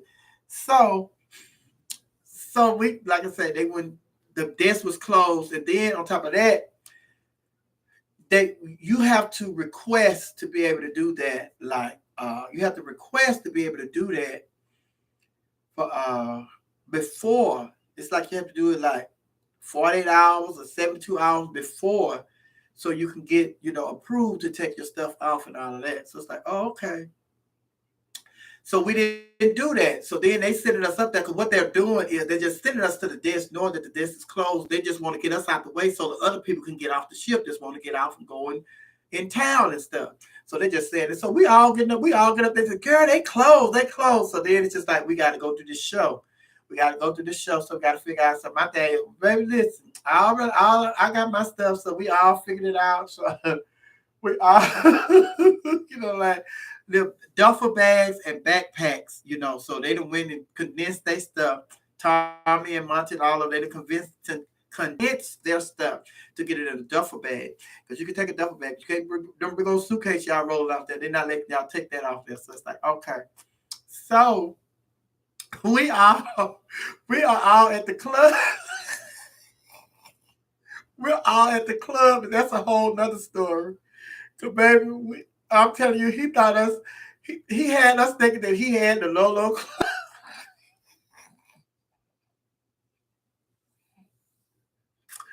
Baby.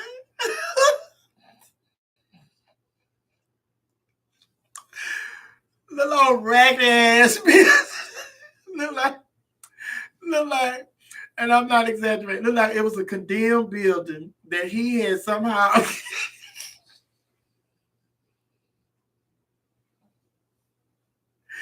He has somehow, he done got some people to help him pick the lock. Now, mind you, it's all brick. It's all brick.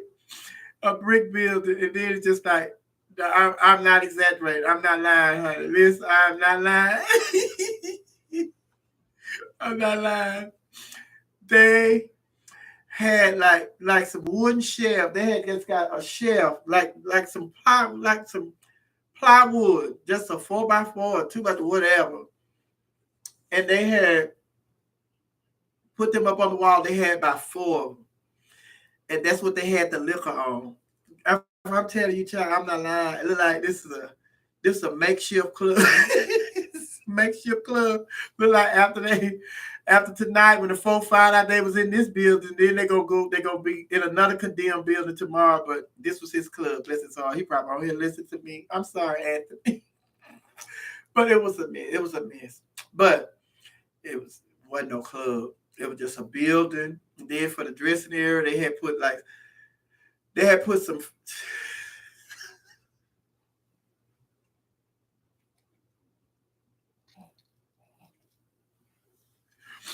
They had put some fabric across, like say that's the back wall. They had put some fabric across that so we could have a little dressing area at the back of the building. They put some fabric across there. Different. It was like it wasn't. It didn't match. It was like 8 or 9, 8 or 9, and it all wasn't fabric. Some of it was like some different color plastic. There's some fabric. There's some more different. Just to line it up across there, honey. So like, okay. So then they got some lamps that they got back there where we can see. We can't see really because it's just like just a little lamp. Just like, and then it's just like we go out in front of the little plastic and stuff that they have, the fabric and plastic. When they introduce it, we go out in front of that and do the numbers and all that. So we were sitting back there. Everybody's there. And so we was waiting on Jasmine, Miss Realistic. So baby, we was sitting back there. We was all waiting and everything. So in comes Miss Jasmine, and Miss Tommy was over by the end when she came in on that side of the fabric and everything they had hanging up. And Tommy, Tommy had her head down like this, like undoing her shoe or buckling her shoe or something. And all of a sudden, Jasmine came in, and Miss Tommy had raised her. And Miss Tommy, when she raised her up, she just fell out laughing. When Miss Tommy fell out laughing, we all looked to see what was wrong with Tommy. And Miss Jasmine was standing up there, and baby, if I tell you, we had all fell out laughing.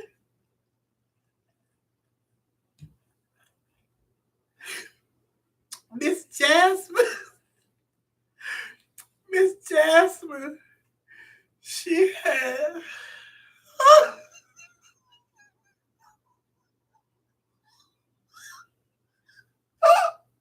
Oh my God.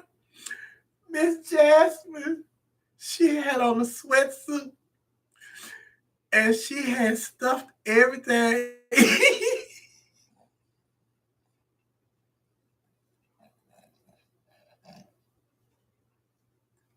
She had stuffed everything in her sweatsuit. She had Her pants, she was this wide. Oh my God, she was this wide. She had her pants, her shoes, her gown, her tennis, her makeup.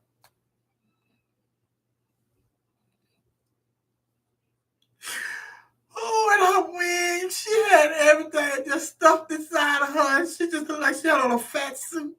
And bitch, she had everything, all her stuff. She had stuffed it in her sweatpants and in her top. Baby, if I tell you, and baby, if I tell you, we have laughed for a while and Miss Chance because bitch, we didn't know. But baby, let me tell you, Mama had got all her stuff off the ship. she she had showed them now. Baby, I just man, we could only imagine how she well, we saw how she looked when she came through there. And she did not try to, it's just like she didn't have no bag, so she couldn't, once she got off the ship, she couldn't just take all the stuff out and put it in her hand because she couldn't care. She had her bodysuit on. She put her bodysuit on. Then she just stuffed everything in her bodysuit like a cat suit. Put her sweatpants on. I mean, I'm telling y'all, she looked like a clown. She was wide as all of those, and she couldn't take the stuff out once she got off the ship because she didn't have a bag to put it in. So she had to come in the club. She had to come in the club like that. So, bitch, can you imagine? Because she had to get the cab over there. Because we had called the shuttle. And we had left, baby, when she came in there, but mama was looking nice on that show. They was laughing when she came in, but baby, mama had pulled it together. She looked nice on that show though, baby. But baby, and that is a funny story from one of my friends. Baby, we was on that cruise, and that lady had came through there. And baby, you ask anybody that was on there, baby, they laughed at Miss Jazz. We laughed at Miss Jazz. And then on top of that, she had came in. And when we started laughing, she was almost just out of breath. She was like, girl. She was just standing up there. She was just standing up there looking at us like,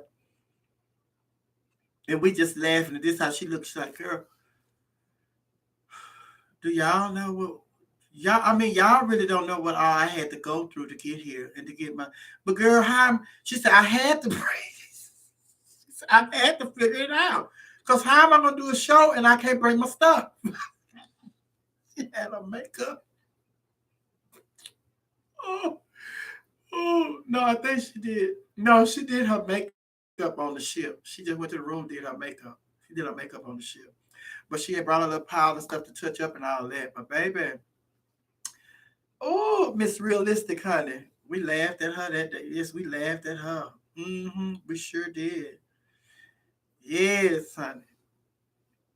Oh, yes, she did, honey. She showed everybody go make a way out of no way. But I'm telling you, that was the funniest thing. And that was really the best part of the show. Because what he had us and what he had us thinking we was going to, because had we known that that building looked like it looked, we wouldn't even been trying to get off the ship. That's the honest truth, honey. We wouldn't even be trying to get off the ship. And he was so embarrassed. He was so embarrassed because, and then it's just like, well, why are you embarrassed? You know how this club look. Why would you even invite us over here to do this? Well, you know how this club look. Why would you invite us over here to do this if you know how this club look, child? So it's just like, because he was so embarrassed because he was on the SGL cruise. Like he had been on the SGL cruise like a couple of times. He was on the SGL cruise with no, we didn't knew. We didn't knew, honey. So he was on the SGL cruise with us a couple of times, and he was always, talking about his club, bragging about his club, bragging about his club. And then he was just like, you know, he was just like, oh, he calling them because they running his club, and he calling them and having them to wire him some money. Wire me some money. They was open last night. I need them to wire me some money in this club. So we thinking he got, girl, he got a nice club. Look, I got a club. He was about wiring him money every day. They wiring him money. Girl, when we saw that, it's just like, that's just like somebody inviting you over their house, knowing they don't keep a clean house. But when you get there, they're gonna try to be embarrassed. Bitch, you didn't clean up before I got over here. Then you invited me over here like all of a sudden you was gonna become bewitched and your house was gonna be clean. You knew your house was nasty before you invited me over here. Why invite me over here? Same thing with him. You knew that club was raggedy. You know it was really no club. There wasn't no club, girl. That was literally a hole in the wall. That he should name that the hole in the wall, but that's just what it was, a hole in the wall. And I'm telling you, they had the little wood. You know how you just put that wood on top of it, got the four little wood shell, and then I only have so many bottles of liquor. Then you got the beer and stuff, the sodas and stuff in a cooler, in a cooler that you take to the beach.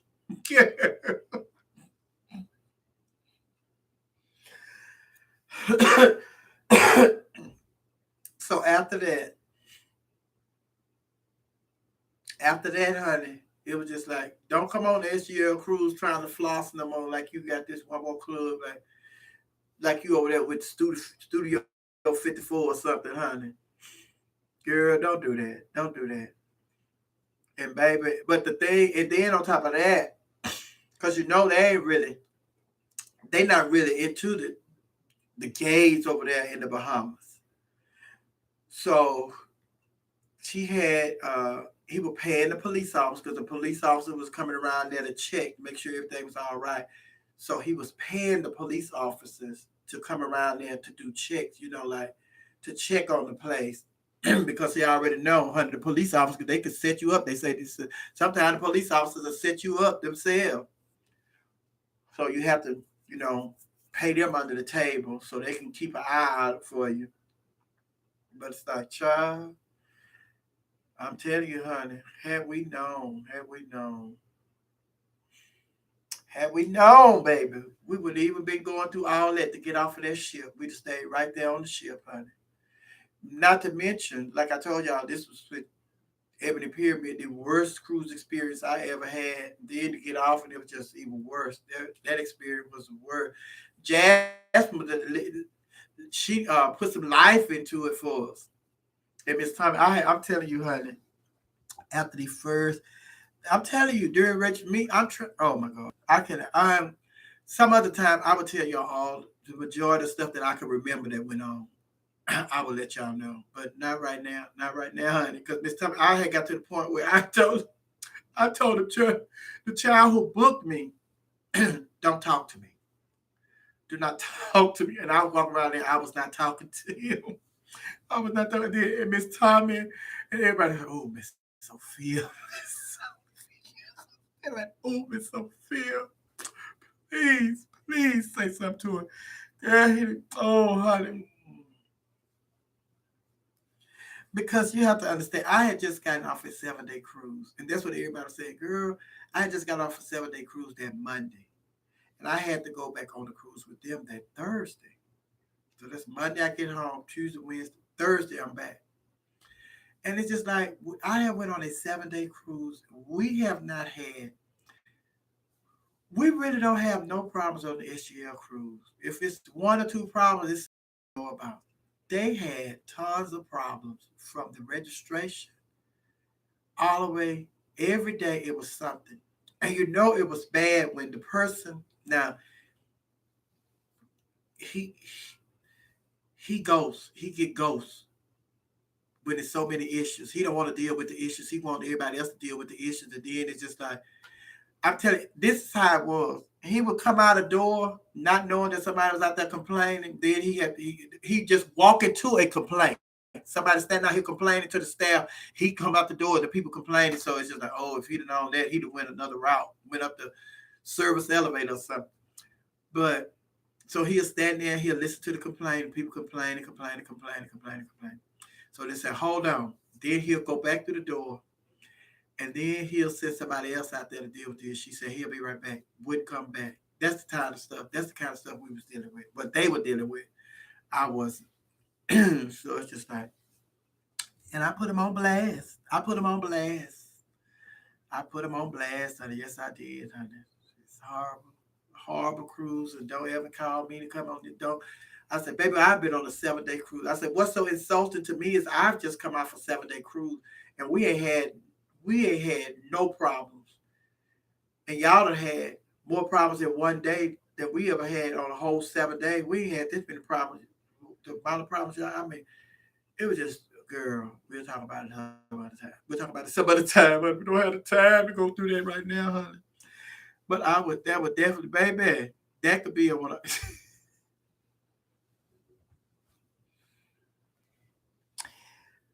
Oh, baby. Yes, honey. But it's 3:25. We're getting ready to get out of here. We're getting ready to get out of here. I love y'all. God bless y'all. And tomorrow it's supposed to be a late show, but you don't know, honey. I may decide to come on early again tomorrow. You never know, honey. Thank you, Chris_Major. Yes, honey. You never know, honey. You just have to wait till tomorrow to see, because I got to get out of this. Because I'm telling y'all, I want all this hair out of my ears, the hair out of my nose. And let me tell y'all something before we go. You know, my hair has grown so until I am getting ready to put a perm on my real hair, because now my hair is starting to just all on my ears. It's just messing with my ears. I'm gonna have to pull my real hair off of my ears. It's just like, oh, I'm gonna get a perm to lay this down. If I can't get it cut, I'm gonna go get a perm to lay it down. Cause I can't be doing. I can't. Lexi, I can't. My real hair. It's too long. I need a haircut. Where the barber? Pamela Hamilton. Where are you going? I'm all late. Yes, Pamela. We've been on here 3 hours and 26 minutes. You just getting here. Pamela, you just getting here, girl. We have been on here a whole 3 hours and 26 minutes. And you just getting here.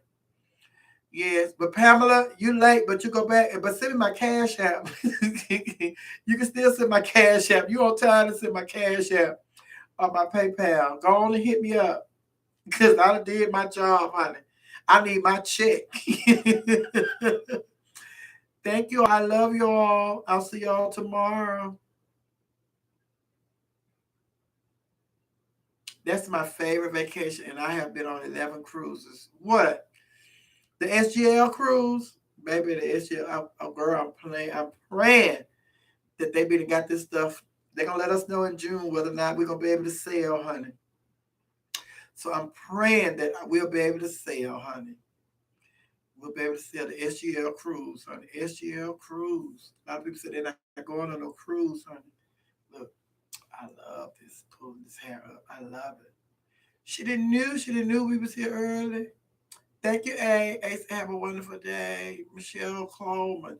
Hi, Michelle. Thank you. She's also one of my great contributors. She's always supporting me financially. Thank you, Michelle Coleman. Coleman, baby. Yes, God, honey. You help me and these babies eat during this pandemic, honey, because we can't do no clubs, we can't do no pageants, we can't do no parties, we can't do nothing. We just here. Look at the lip. Mailbox is like this. Oh, look at the lip. You standing by your mailbox? Mm. Yes, honey. No, I'm gonna sing the song. That's why I'm still here. I'm gonna sing the song. I'm gonna sing the song, baby. I'm gonna sing the great Danielle. Yes, the great Danielle. Thank you, Danielle. Danielle is yes, Danielle. You're so welcome, Michelle. You're so welcome. This Saturday is the service. This Saturday, Michelle. Jason. Good night, everybody. Love y'all. Love y'all. My hashtag laughing high in the family. We love you too. Yes, Michelle. Y'all keep Michelle in your prayers, honey, because she's burying her husband this Saturday. This Saturday, she's burying her husband. So keep her in your prayers, okay? Your sister. It's your sister. Keep your sister in your prayers. Denzel told us he was leaving early. Pam, Denzel was on here earlier. He had to go to school in the morning. He had to be there at 8 o'clock, he said. So he had to get off and go get him some rest so he could be on time tomorrow. But he was on here early. He stayed on here a good little while too, honey. You're welcome, Michelle. Love you. Okay, they ready for me to sing this song? Everybody? I'm so glad we had this time together just to sing a song or share a laugh or two. And before you ever know it, comes the time for us to show it. And we have to say to each other, so long. I'm so glad we had this time together just to sing a song or share a laugh or two. And before you ever know it, comes the time for us to show it. And we have to say to each other, so long. Shay Shay, ear tug.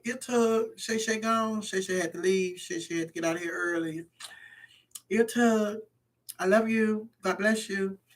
And say goodbye to your brothers and sisters. And then mommy's going to sign off, okay? I love you all. I love you all. I love you, my laughing hyenas. Make sure you check me out tomorrow between the hours of 2 p.m. and 6 p.m. on We Are You Radio. Tomorrow between the hours of 2 p.m. and 6 p.m. We Are You Radio. WERU Radio. Okay? And I love you, Legal Lady Leah. Love you, Lady Royale Supremist. Love you, Chris underscore Major. Love you, Michelle. Love you, Pamela. Love you, Fly Black Boy Atlanta. You took some of that off your name. You had more of your name. Why you changed it? Why you changed it? Uh, love you, Lucy. Mm, uh-huh. Love you, Michelle number two. Michelle number two. Lakeisha, love you. Hmm. Denzel, love you, although you're gone. Pamela Hamilton, love you. Everybody that's in the chat room, I love you. The great Danielle, love you, the great Danielle. The great Danielle. You know, when I be doing this, I be thinking this is really my hair. That's what I love. My child wasn't on here.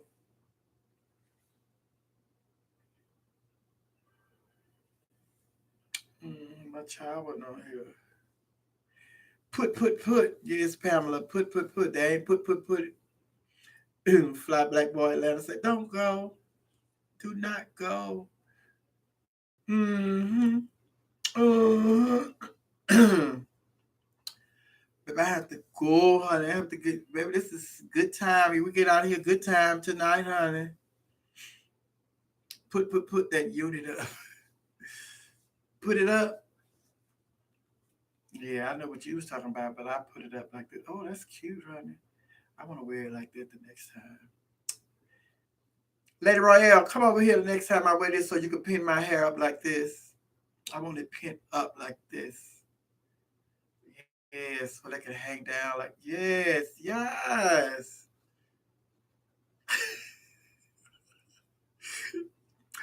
Oh, the great day after my girl, let her get out of that closet. I ain't in no closet, child. I just put this stuff up. I'm in the same room. See? It's the same room. I just put this up. See there? Ain't no closet. I've been out the closet. I've been out the closet since I was a little girl. Yes, and I just did something different tonight, honey. Okay? All right, y'all. Y'all have 15 seconds, and I'm out. Mm-hmm.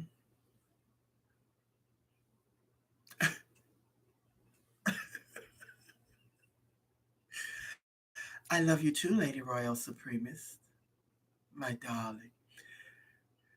My darling problem child.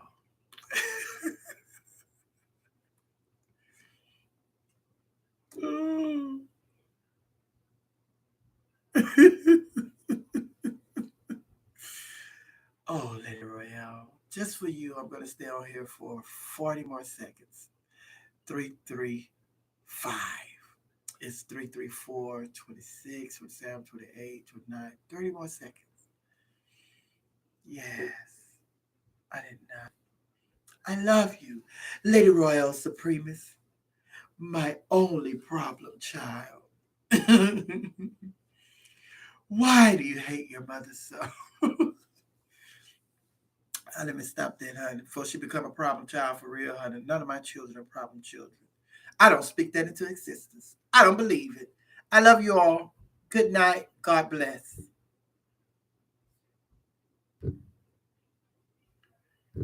Uh huh.